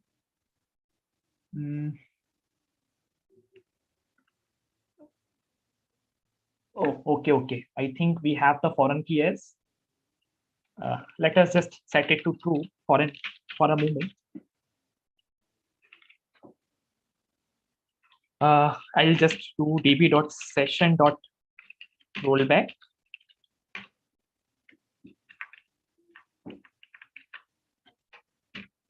Rollback. Okay, and then I'll create those instances again, C2, E2, add all, and then commit. Probably I need to create a new database. Let me quickly do that.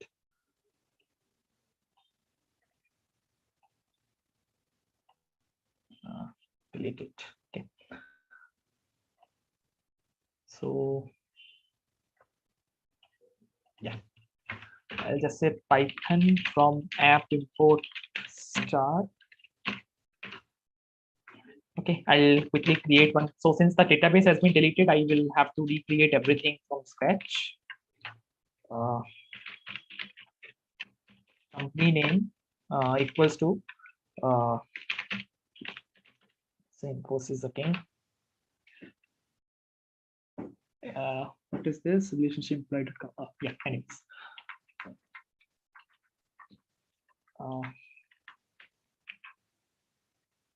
Let me just create an object myself.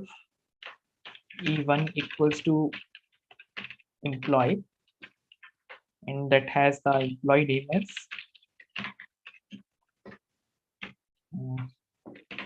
let's say Dave, and I'll add them.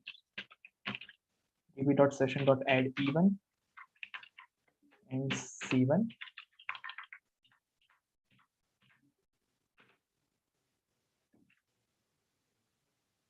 No such table company. Did I forgot to do db.create all? Just a minute, let me see.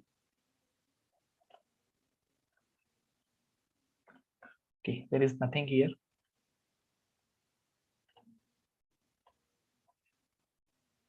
Okay. In order to delete it, I need to get out of it.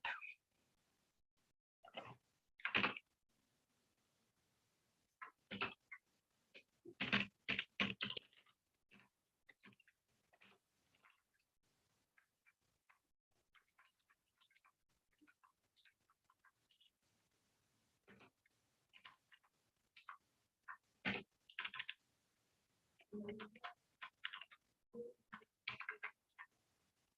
say employee.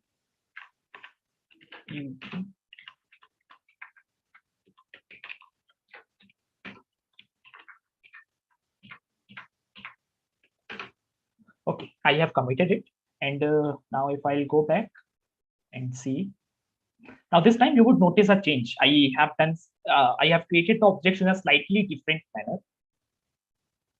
I can see one here in the company, and I can see one here in the employee as well. But this time I have not set the foreign key explicitly. Can anyone share the link of this REPL? I think the thing that we are trying out today, that is just the experimentation purpose. We are not, building any kind of application. Once we have enough to share, means in the next session, definitely we'll be working on a full-fledged application. So once we are done with that session, then we'll make that code available on the REPL and we'll share it with others. Right? This is just an experimentation. You can even try these things on your own.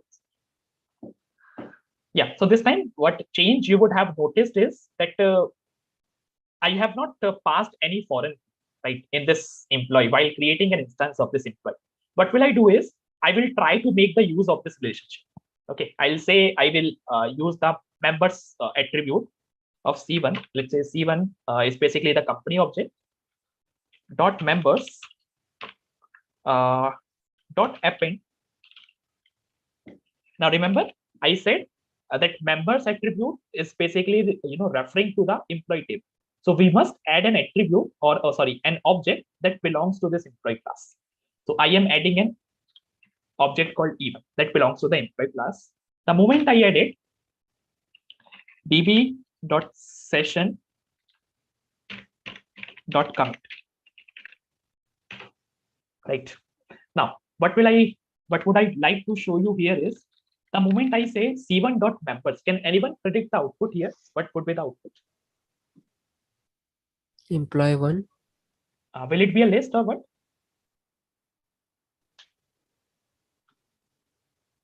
Should be a list. Yeah, it should be a list which will be having one element, employee 1. Right? A list with element, a single element, employee 1. Now, if I will do e1.company. Now, can someone tell me what the output would be?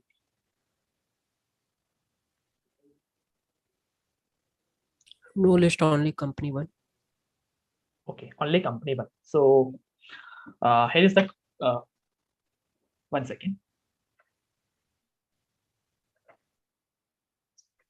Okay, so yeah, here is it. What I wanted to show that I didn't create any foreign key, and I make the use of relationship. What I did is I tried to append an employee object in a company object, and this foreign key constant, it automatically got updated. Right. So this is how relationships can be made more useful if you want to.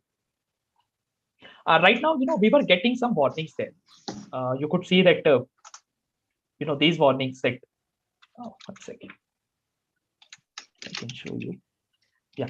So employee.company will copy column from some table to some different kind of table. So what happens is means whenever you create these relationships, they basically maintain some kind of indexes or references in some internal tables, right? So that the different instances can be mapped with each other. Now, what you did is we created a relationship here with members attribute. We created one more relationship here in company, right? So creating this will basically try to create one reference table, or maybe it will try to create a copy of the IDs from both the tables somewhere.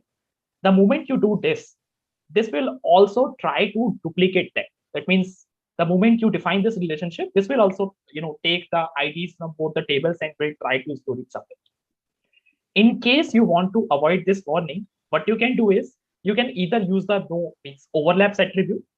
Overlaps attributes means what you can do is you can say that this members attribute, it is gonna overlap the company's one, or you can either say that this company attribute is gonna overlap the members. You can simply define it. Right, overlaps equals to members. You can do this. Right, this will work fine. And there is another thing that you can do is you can use attribute called back populates.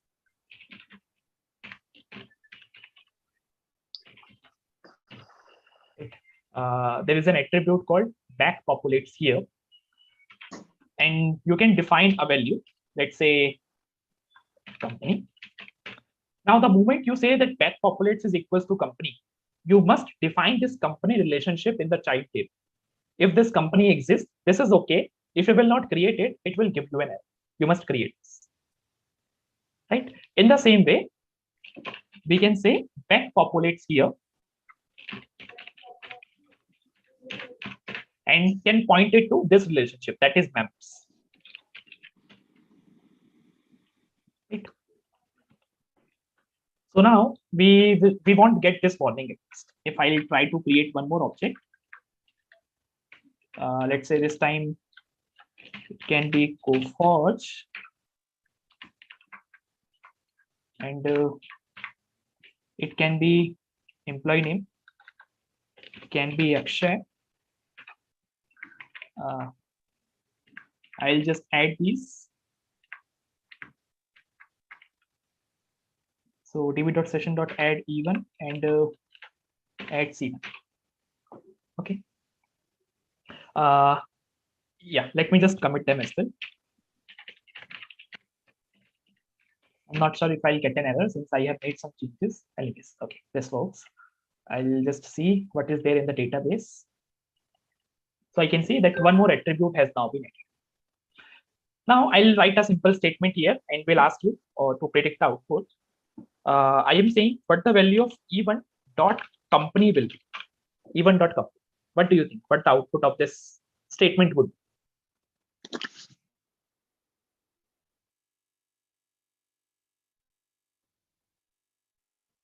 Anyone?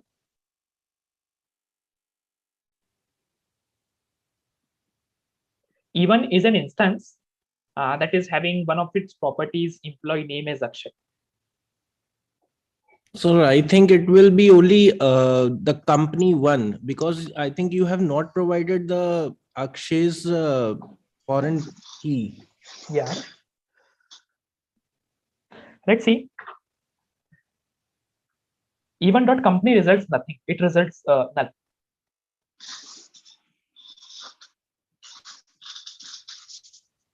Right? Why?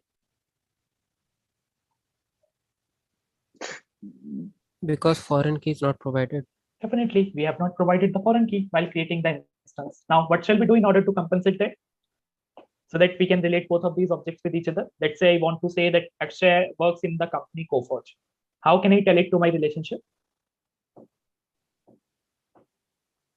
By appending the company object to E1. Now I have two ways. I have two ways in order to set up relation between these two objects. Either I can use C1 object and use its members attribute. Also, the second way is now available with me. I can use the E1 object, that means the employee object, and can use the company attribute of it. The only difference is that this members is a list. That means I will have to append in this list, while this company is not a list. You basically have to assign. So since we have already tried so many times with appending in the list, this time we will assign. So what will we do is we will say E1. Okay, we have this type here. E1 dot company equals to what? What shall we assign it to? Company is a relationship that is referring to the company table. So what do you think? What should be the company value? ID? We say what company ID? Are you sure? It should be the instance. Company object. Yeah, it should be the company object. So what the name of the company object is? It is C1. Right now we have done E1 dot company equals to C1. Again, if you will try to find out the value of E1 dot company, then what will it return? It will return company 1. Sorry, whatever the company is, it's company 2. Since there were 2 companies, I guess, in the database. Okay, there are 2 companies. And now, Sir, I have a doubt. Yeah. Instead of E1.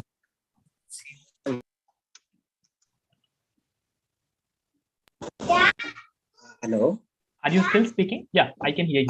Yeah. So if I do E1 dot instead of E1 dot company equals C1, if I do E1 dot company ID is equal to something, would it work the same way? No, because that is a foreign key. Okay, then in that case, you need to get the foreign key of that instance, right? Okay, you cannot directly assign the object. Okay, got it. So we need to know the foreign key and the company. Now, instead, we can directly assign it to, if we know the C1, which company it is, we can directly assign. Got it.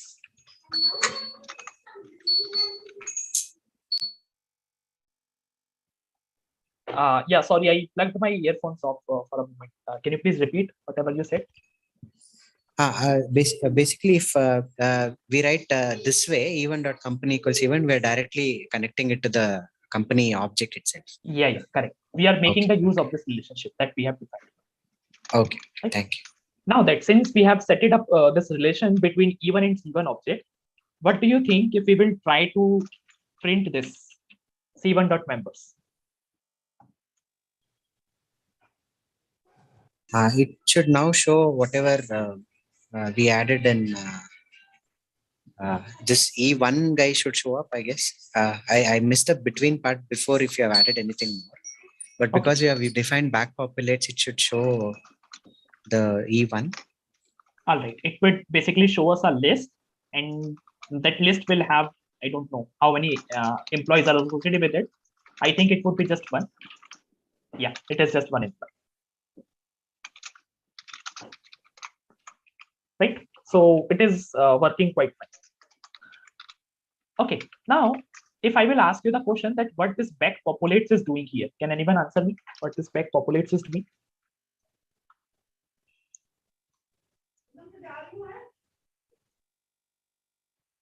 Can anyone answer? When we add something here, it adds to the list of the members in the company also. So Yeah. both ways the relationship is correct.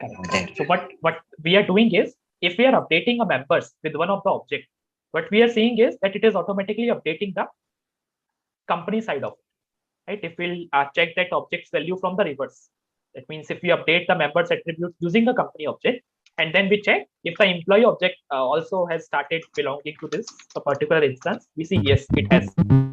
The simple reason is that we are saying back populate. That means the moment you update this relationship, this says that you also have to update this relationship. That is what I say. What is this? Company. And if you will not have this back populate, let's say, let's try to remove this.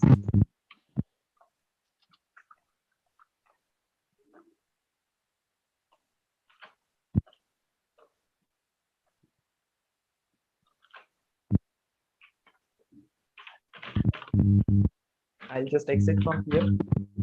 Okay.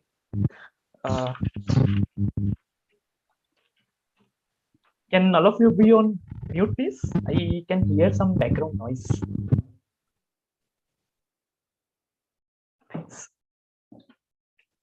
Okay. Let us again quickly create instance. Company. I have removed the back populates attribute. Company name equals to, let's say, this time Wipro. And even this is just a warning, you can ignore this. That I said why it was coming. We ignored this warning using back populates or using overlaps. Employee name equals to sorry.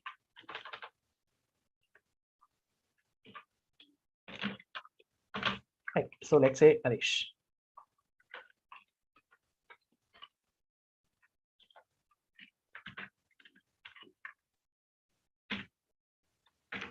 Yeah. I'll quickly add these in the session. Sorry. E1, and similarly I'll add C1 and I'll commit. Right. So now I'll see that I should have one more instance. Yes, company is added and employee is added, right? Now E1 dot, that means I'm trying to access the employee instance. I am saying E1 dot company equals to C1. I know that E1 dot company will be assigned a value, right? It will not be a list, so that's why I'm assigning it. So E1 dot company equals, okay, before doing it, let us see. It is not returning anything. That means you have not set it up the relation between these two instances. Now I'll set it up by assigning it to C. Now it is done. The moment you will, sorry, the moment you try to find the value, you will get completely. But do you think that you will be able to get the value from the other side? That means if you will try to fetch C1 dot members, will you be able to get this employee? It says C1 dot members.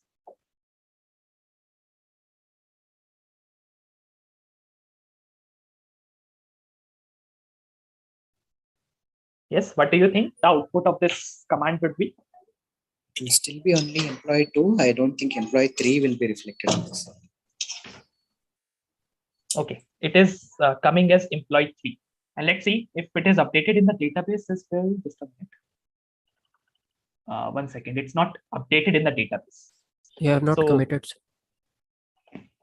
Sorry, yeah, I have not committed it.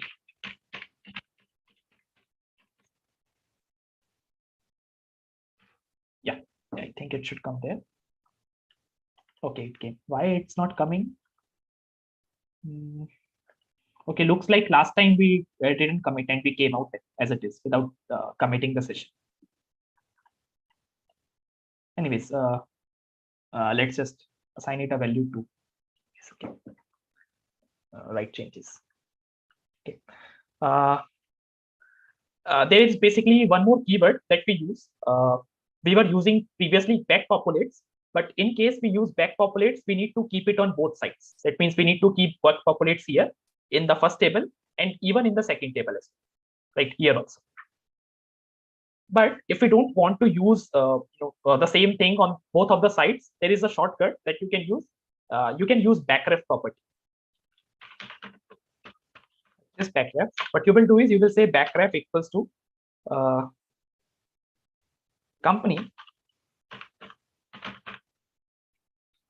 Okay. Now what will happen is I can see one hand raised. Yes, Hemant.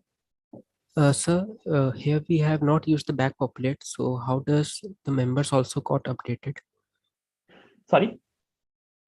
So for this instance, E1 and C1, we have not used back populate in our relationship definition. So how does it got updated for members also? I am not able to get it. Sorry. Basically, what does the back populate did the last time? Yeah. So if you will be using back populates here, so what will it do is means whatever relationship you will be using it with, it will be updating the relationship from the other end.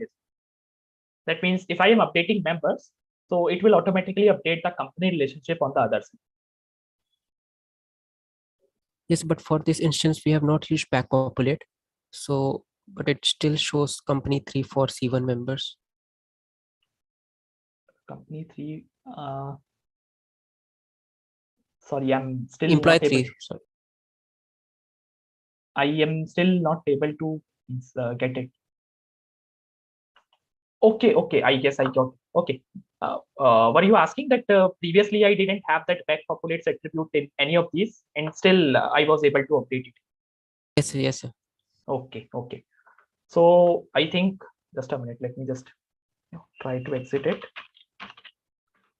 Not sure if I focused on that part. Let me just try doing it again.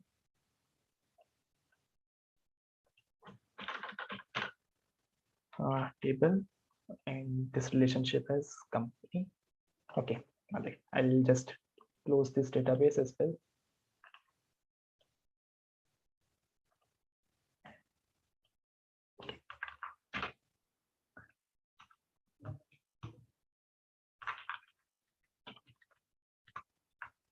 It is and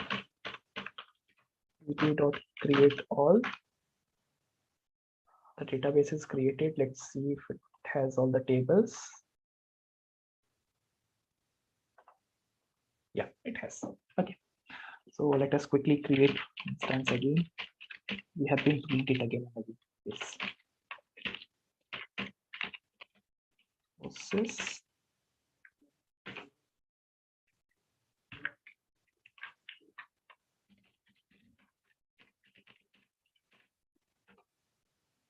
Okay. The same way we can have one for employee.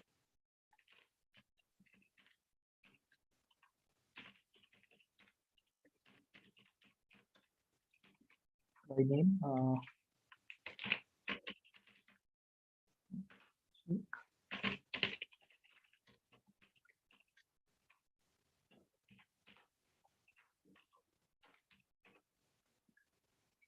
So if I will say E1 dot company. We have to commit, sir. Okay, sorry, I need to do the commit as well.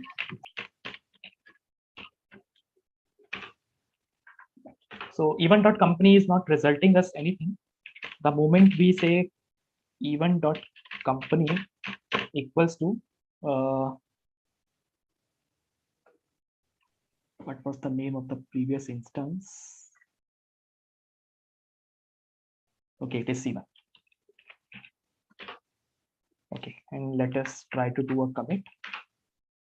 Let's see in a database.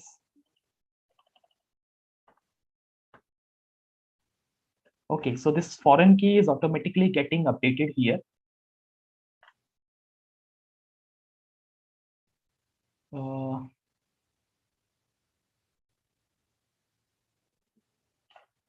Okay, 1 second.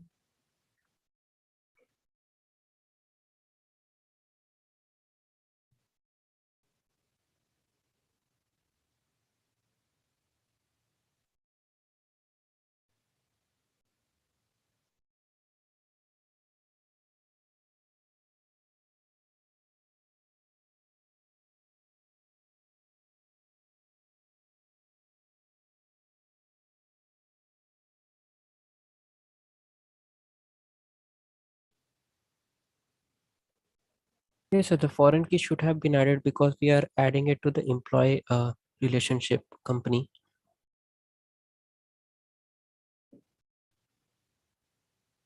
What should not be is the company relationship of members should not have employee. Sorry, can you repeat the last sentence? The company relationship of members should not have employee right now, right? Because back populates, we are not using back populates. C1 I think it members. is.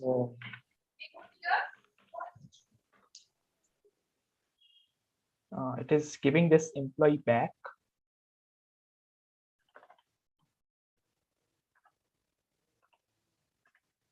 Well, I guess the Flask-SQLAlchemy takes it differently. In SQLAlchemy, if you don't define the back populates, it doesn't update that for you. Looks like it is automatically considering the foreign key here and updating it back. So Flask-SQLAlchemy, that's why is a bit different from SQLAlchemy. That's why it's a Flask extension. Okay, yeah, that probably would be the reason, because if we try it on raw SQLAlchemy, that won't happen. That's why back populates attribute is used. Anyways, yeah, this would be happening in Flask-SQLAlchemy. So I was trying to tell you about the alternative for the back populates. If we need means if you use back populates, you need to define it basically on both relationship types or both relationship sites. But in case you want to avoid using that attribute at one place, what you can do is you can use the backref attribute in place. So what backref will do is, if I'll say backref and define student here. Now what you need, you don't even need to write this relationship. You can even skip this. What this does is it automatically creates a student relationship on this table, right? So if I will try to exit it from here, enter from app import star. Let me just create one more instance again for Sir, C1. Yeah. Sir, backref should be employee, right, sir? It shouldn't be student. Okay, it can be anything. Means I accidentally write it student. Let's just do it as it is with it. It would be it can be anything. Right? It will just create the same relationship on the other side. Sorry, Okay, I didn't notice it while writing. Okay, I have imported. I think I have not saved it yet. Okay. Okay. I think I can change it then. It can be company.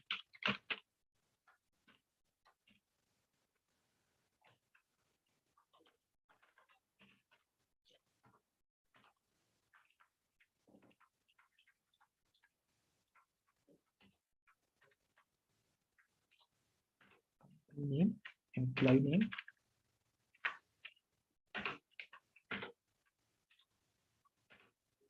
Yeah, so I should be having. Okay, it has created 2.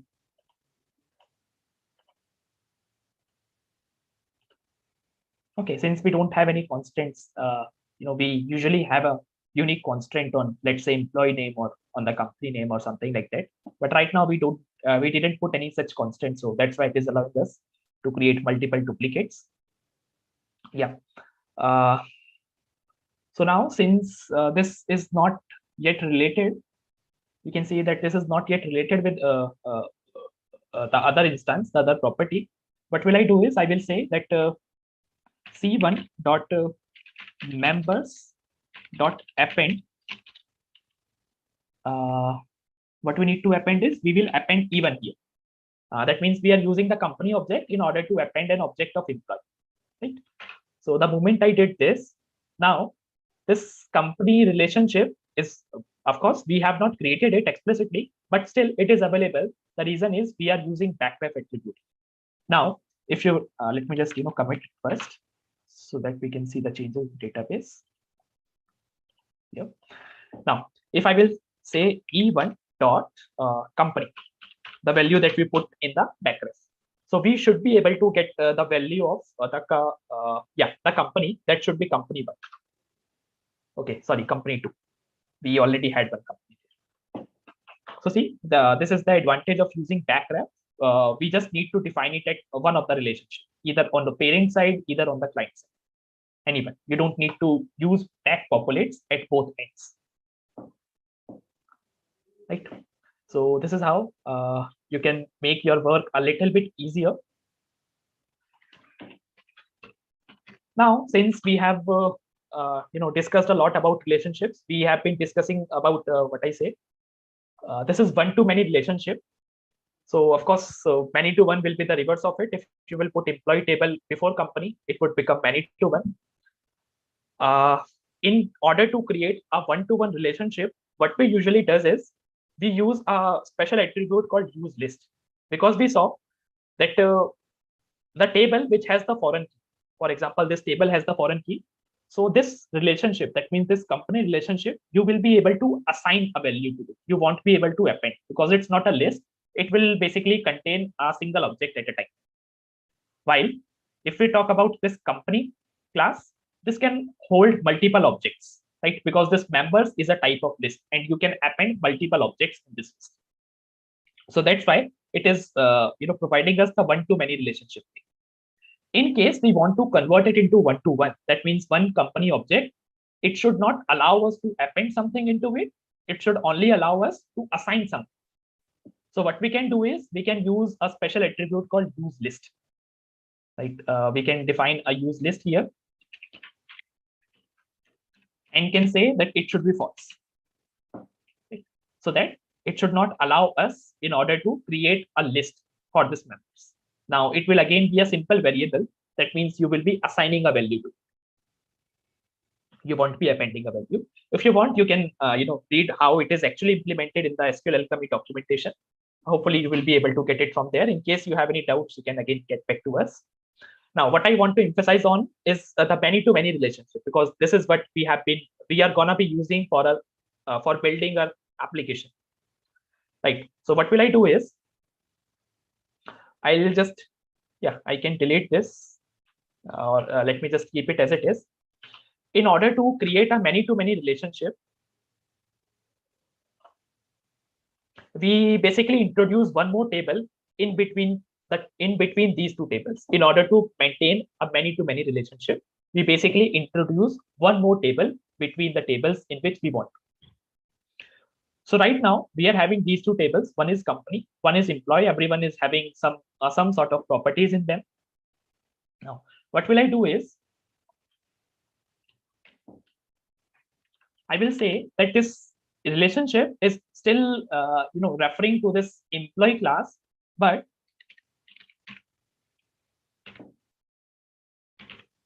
there is one more attribute called second. Right? Let me just confirm it from the SQLAlchemy documentation. Yeah, SQLAlchemy relationships.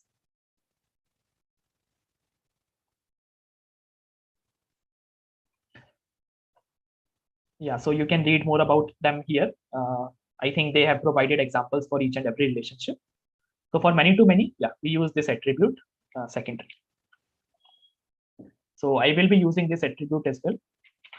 But here, what they have done is they basically have created a table.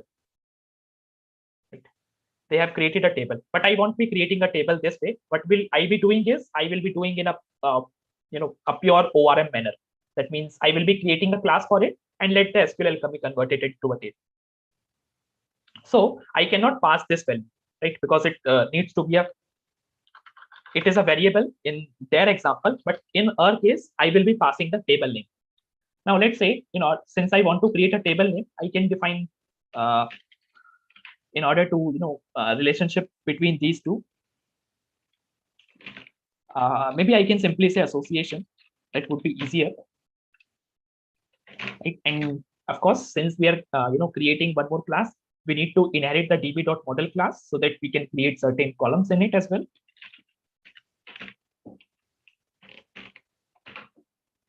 Okay, all right. Now, what all attributes this table will have? Since we are creating this table for the sole purpose of maintaining a many-to-many relationship between the table's company and employee, this table should have at least two attributes. One attribute is the primary key from first table. Second attribute is the primary key of the second table. So what will I have is, I will say company ID, company ID equals to db.column, and this is gonna be of integer type, right? And I also want to make it the primary key of this table. Remember, this is a primary key of company table, company ID. What I'm doing is, in order to maintain a many-to-many relationship between these two tables, I am creating one association table between them with attributes company ID and employee ID, which, okay, let me just complete the definition, then I'll tell you. Primary key equals to true.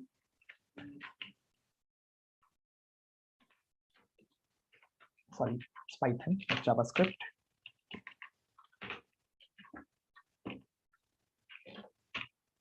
And this will become employee ID.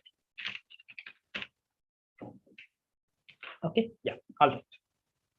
So now can someone tell me that I have written primary key equals to true for both of these columns. So can someone tell me what will happen, which will be the actual primary key for this table?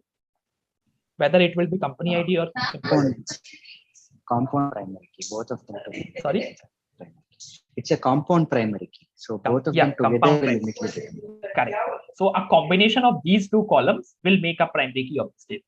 That means you can have multiple duplicates of this company ID. You can have duplicates for this employee ID. But the duplicate of their combination is not possible.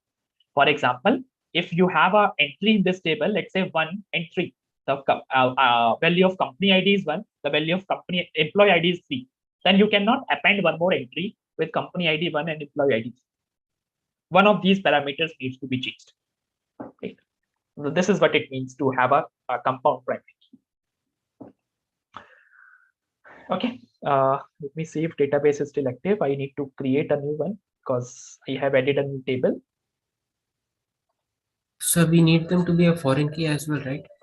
Company ID and employee ID. Okay, all right. Yeah, they need to be foreign keys as well. Yes, in order to set up the relation.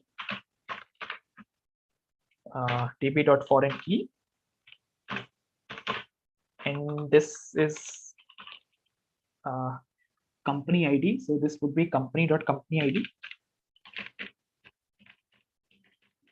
Please notify me if I'm making any spelling mistake.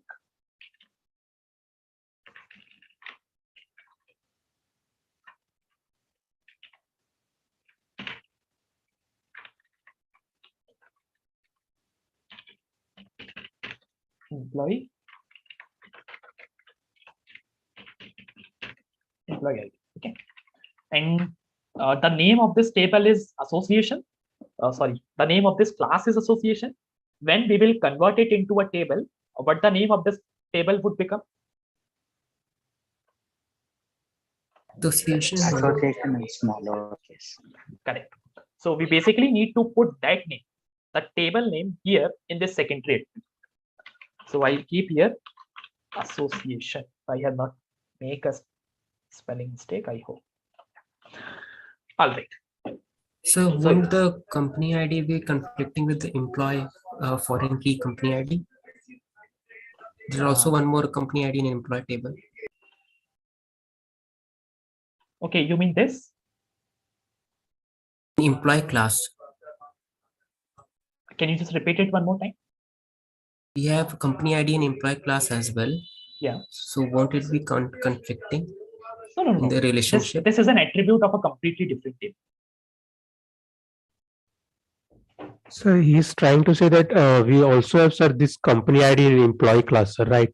And we are having many-to-many relationships. So Yeah, it's okay. It's okay. Means this employee ID belongs to employee class. This company or this employee ID belongs to association class. So they both are different. No, sir, I am talking about the company ID. sir, in many-to-many, sir, one employee can work for many companies, right, sir? Yeah, correct. So it shouldn't be should not have a company ID as a column in employee table, right, sir? Because it can have multiple values. Okay. You are saying about this foreign key, right? Yes, sir. Yeah. This can be removed. This correct. Yeah. Thanks for pointing it out. Okay. Sorry, I was referring to this association table. Okay. So all right, we are able to basically create a basic skeleton. Right now, I have not added more attributes into it. We are just having one attribute, name and name attribute for both of these classes. But once we will start building our application, definitely we'll be adding more attributes here to represent some more information about a specific entity. Yeah, but right now, this is basically the basic skeleton or what you call as structure. I have another session. Okay, means if you are having another session, I think you can leave and you can watch the session later if you want to. I think it is gonna take 10 or 20 more minutes. Yeah. Okay, so we have set it up. Now we will again get back to our CLI. I hope I have deleted the database. Yes, I have. Python from app import star and it said is on class employee column object.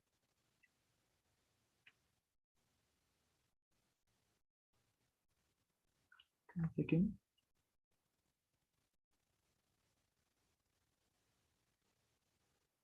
On class employee.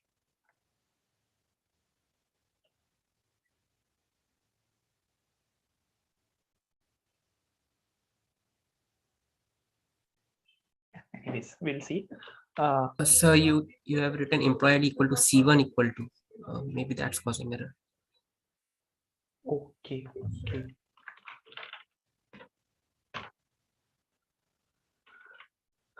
All right, I'll just do an exit.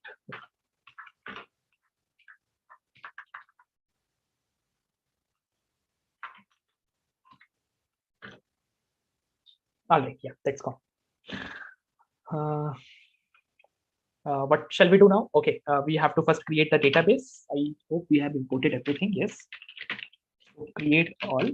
After creating the database, I will show you what all tables we'll find in our database. So how many tables do you expect? Three tables, correct?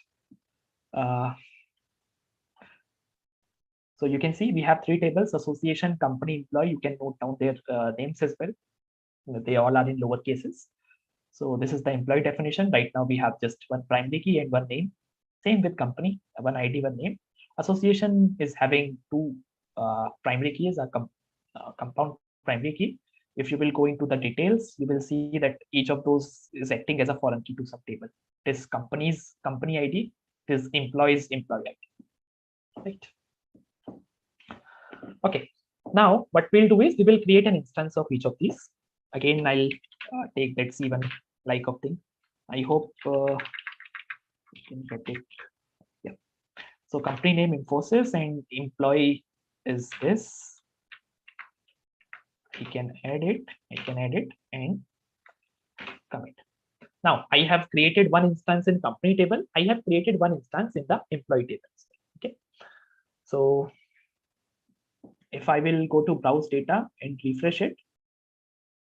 So you can see in the company table, I will have one instance, one entry, and in the employee table, I will be having one. But still, the association table is empty.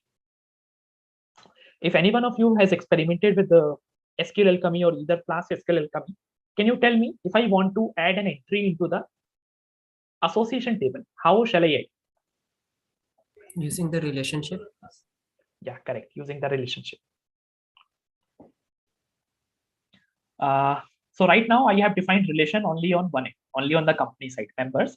If you want, definitely you can create this same relation. If you want to fetch the company details from an employee object, you can create it at the employee end as well. It will give you that warning if you don't use back populates that it is copying that data from data to somewhere. So you can use back populates, or even you can use backref, or you can use overlaps right now. Okay, backref, I think it will still result in that warning. So you need to use back populates or overlaps, one of these things, because backref is ultimately creating relationship on the other side. Okay. Now what will I do is I will use the company object C1 dot members property of it, and I will append. Okay. What should I append? I should append an employee object. Remember that my members relationship is still referring to this employee. It's the secondary table where we have defined the association, right? Still, we should add an employee object. If I would have written an association here, then I would be adding an association object. But why would we doing so? Because I will be creating either an employee object or an company object.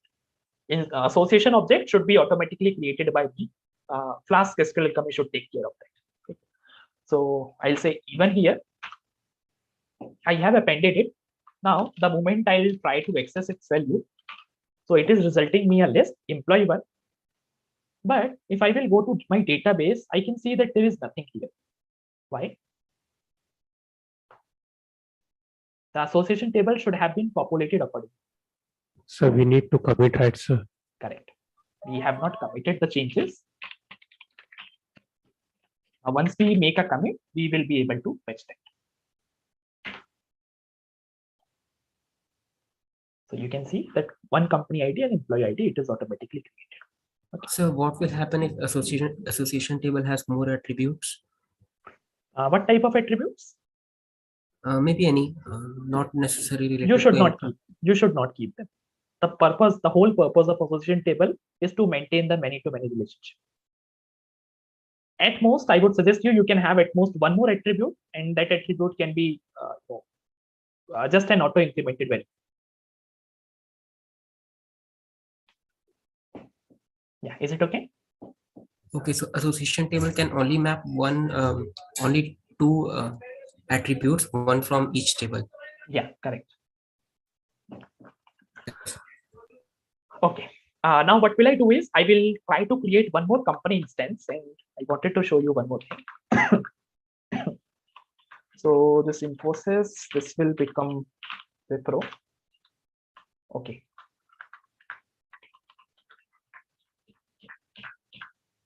And this employee this time, so it will become Akshay. I'll save both of them and commit. If I'll go back in my database, I can see that one more entry, one each entry is added in each of those tables, company and employee. Right. Again, I want to create the relation between these two things, the two new instances that I have just created. So I will again say c1.members.append even, and I'll commit.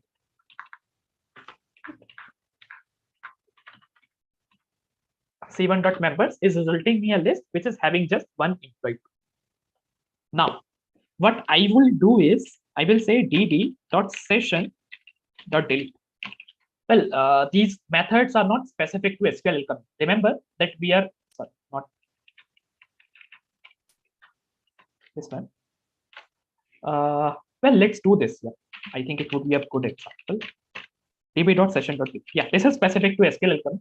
But in case we are working with relationships, so we are saying members.append. In case we want to remove it, we can say members.remove.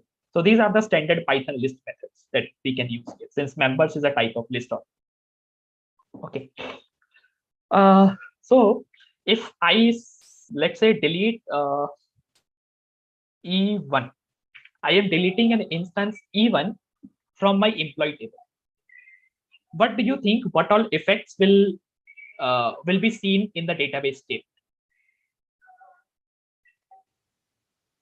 I deleted it, and let's say I'm committing it as well. Sir, it should delete the row corresponding to associated table corresponding to employee one, sir. Okay. No, sir. I think we have to use cascade delete, then only it will delete from other tables. Okay. So according to you, it will just delete it from the employee table, right? Yes. But there is one more thing that I would like to point it out. Remember that when we are creating the association table, we are saying that employee ID, or what we are deleting, an employee. Yeah. So we are saying that employee ID is a foreign from the employee table. We have not set it up, not null constant, I guess. Not. Okay, we have the primary key, so that means it cannot be null. So do you think a primary key can remain in the table, without being exist in the main table? No. Yeah. So let's see. It should be deleting the entries from the association table as well. So company will have no effect since we are not doing anything with company. From employee, we can see that second instance is gone. In association, we should only see one instance. 1 second. It has not deleted it.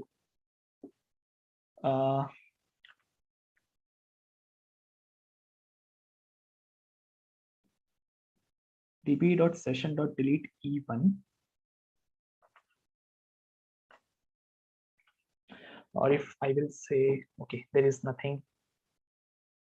Just a minute. Let me fetch all of the entries from the association table.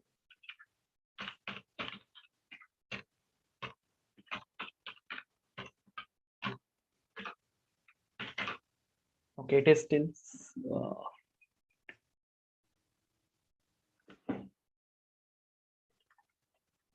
Well, it should have deleted that. Not sure what is going wrong.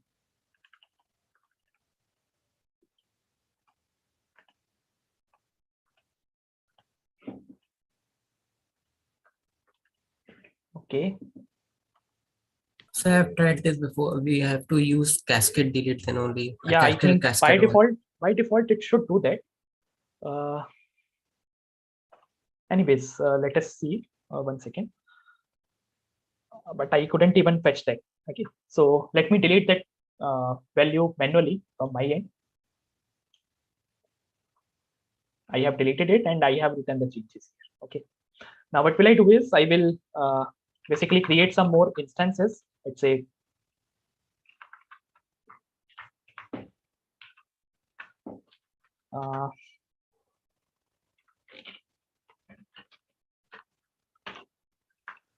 right, and some more employees. This time I will be creating 2 employees. Let's say Akshay, I think, yeah, we can have, and one can be there. Now what will I be doing is I will be associating, okay, I think I have written the value. Akshay, and it should be E2. Yeah. Now what will I do is I'll say c1.members.append, and I will say E1. I will say E2. And now if I want to see the list, I should be able to fetch these two. Yeah, these 2 employees. The moment I say print, I think it should give me the correct one. Okay. Okay. And yeah. So that means if means we don't set those properties explicitly, well, I will need to recheck that again if we need to use those cascades mandatorily. But I think it should do without even using them. But yeah, I'll just check that and will let you all know. So now, if we need to delete the entries from the association table, since it is not deleting by default, can anyone tell me what shall we do? Can you repeat the question? In case I, let's say I want to delete a object, let's say E2, this employee called Akshay. And what I want is that all of the corresponding entries from the association table should also be removed.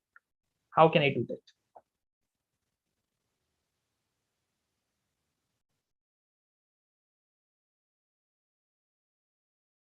We could write a query and manually do it.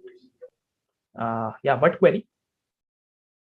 Yeah, maybe filter for the employee ID of Akshay. Okay. After filtering Then that. delete. Okay. Okay. All right. Yeah. What we can basically do is, yeah, as you said, we can make a simple query in this table, which table? Association table, wherever the employee ID. Yeah. So wherever the employee ID belongs to this object, we will fetch all of those entries into a, let's say, list, and then we will iterate over that list and we'll delete each and everything from that. Just in case, in order to show you that, let's say I have a list called LI. I want to fetch all of those entries from the association table. Or why I'm even doing that? Okay, I don't have the relationship defined at the other end. See, if I would have one relationship even defined on the employee end here, let's say this company. So I would be able to fetch all of those companies which this employee belongs to. So I didn't need to write that code explicitly, right? Don't need to query that table. But since I don't have the relationship, now I'm making that query here. Association dot query and then dot filter by dot all. I want all of the records. Right? If I would be needing just one, I could have written here dot first, but I need all of the records. So what should be the condition here? Filter by on what basis?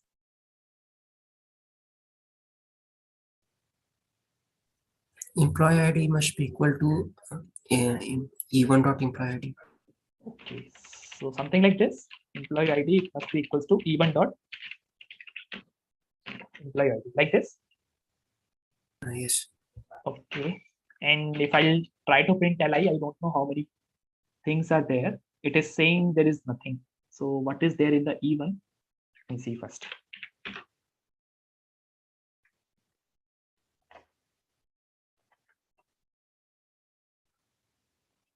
I'm not sure if E1 is corresponding to this Abhishek only, or we have already deleted that. So what will I do is I will say E1 equals to employee dot. So you have not committed, that's why Akshay is not showing. What I have not committed it? You have not used session.commit, so that's why Akshay is not showing. After what?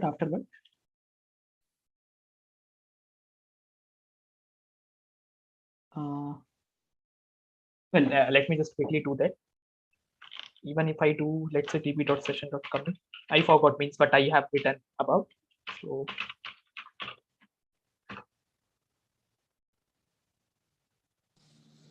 no, we have not added it actually. Okay. Yeah, that was probably the reason. Yeah, you have to give add and then commit. Okay.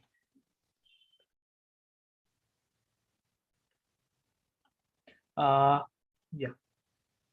So if I see in the association table, I have these two records, company ID and employee ID. Let me just, I'm trying to empty all of my tables in the database. What will I do is, I hope C1 is something, or let me just try to fetch C1. Company dot query dot get one. So it should result me the first company. And if I'll say db dot session dot delete and I'll delete C1.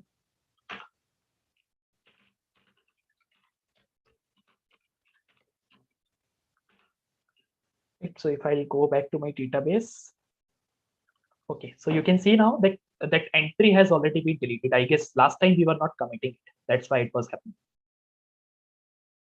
So you can see that we deleted the C1, that was the company object. It automatically deleted the entry from the association table, whatever entries that were corresponding to that. Last time we were not doing the commit. That's why we were not able to see those changes. So if we'll go to company, that should also be an empty table. Okay, we still have one entry. Okay, in employees, we still have one. So now what we can basically try here is let's let's try to fetch this employee, or let's try to fetch this company and associate this employee, the available employee in a table with that company. Let us just try that. We can even create our own employees if needed, but yeah, anyways. So yeah, this is resulting us C1. In the same way, I think E1 should give us employee.query.get one E1. Yeah. So now we have one object in C1. We have one object in E1. So what will I do is I will say C1.members.append, and I will append the object E1, and I'll make these changes permanent.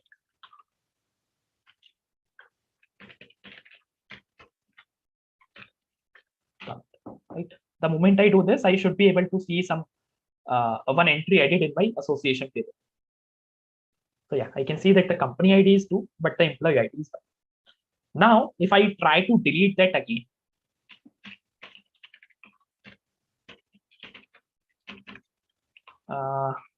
let's say I try to delete what? I try to delete C1 company. Maybe so you can try employee. Yes, can we try employees? Okay, employee and session.commit. Okay. Okay, so that means if we are deleting it from the company side, then it is deleting it from the database as well. And from this end, it is not deleting it.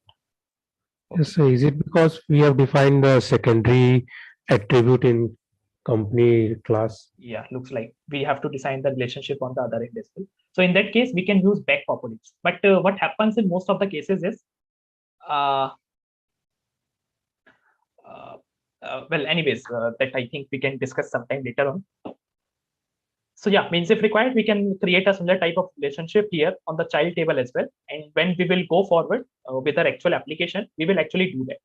Because in our application, we should easily be able to fetch all of the employees that belong to a particular company. The same should be true on the reverse end. That means we should be able to fetch the company that an employee is associated to. Since this is an many-to-many relationship, that means the relationship that we will be defining here, let's say this company itself. So this will also be a list, right? So in that case, an employee also can be associated with multiple companies. The reason that why we are taking this many-to-many relationship example while creating the application, because this seems to be the most, what I say, the difficult one in the beginning when you start learning this ORM kind of things. So that's why we are taking this many-to-many relationship example in order to go forward with the actual application. Okay, I think this is pretty much what I wanted to cover in today's session. I hope you at least get a basic idea how tables are created, how SQLAlchemy framework works, and how you can make queries into the database. We have done everything using CLI. We have not touched Flask at all, or we have not touched HTML at all. In the next session, we'll be taking this learning forward, and we'll try to create an application. We'll try to give it a form of GUI, so that a user who doesn't even know A of programming should be able to access your database in an interactive manner.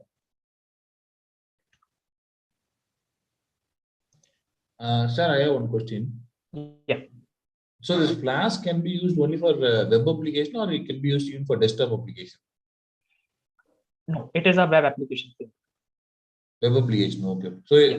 So if I want to go for any desktop, so which should I choose in Python? Is there any framework in Python for desktop applications?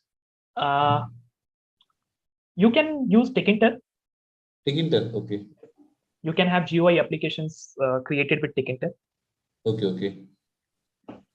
And there is basically a concept called PWA, Progressive Web Apps. Okay. That means those things are still web applications, but can still give you the feel of native application. That means you are actually working them, or you are using them as a desktop application. I think this thing you will get to know further when you will move forward into the modern application development tools. Okay. So PWA can be achieved using Python itself, or do we use any JavaScript? Yeah. You can create a progressive web application. Progressive web app. What it does is it is itself a web application, but it just gives you a feel that you are working on that application native. I'm not sure, means have you used any type of application, maybe on mobile phone or on desktop, which ask you whenever you visit that application for the first time that do you want to create an icon of this application on your home screen or something like that? Yeah. So whenever you click OK or allow, what it does is it basically creates a PWA of that, a progressive web application. Okay. So that means you don't need a browser now. You're not running it on browser anymore. It is giving you a feel that you are running it either on your mobile or directly on your desktop. Oh, okay. Okay, thanks.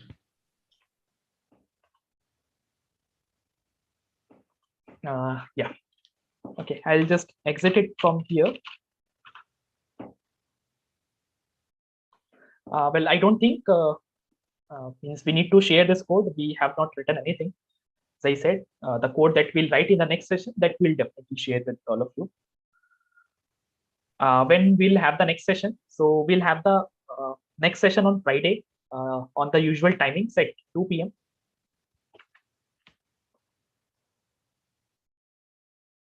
Okay, so let me stop sharing my screen. Yes, sir. Thank you, sir. It was helpful. So, can in next session we can discuss backpopulate and backrec. I read the documents, but it was difficult to understand from it. Okay. What I can say right now is I think we have already. Okay, all right. We can discuss it for some time.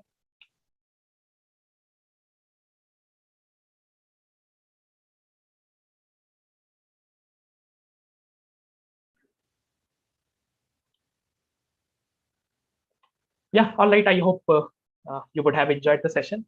Then we'll meet again on Friday at 2 p.m. at a regular session times.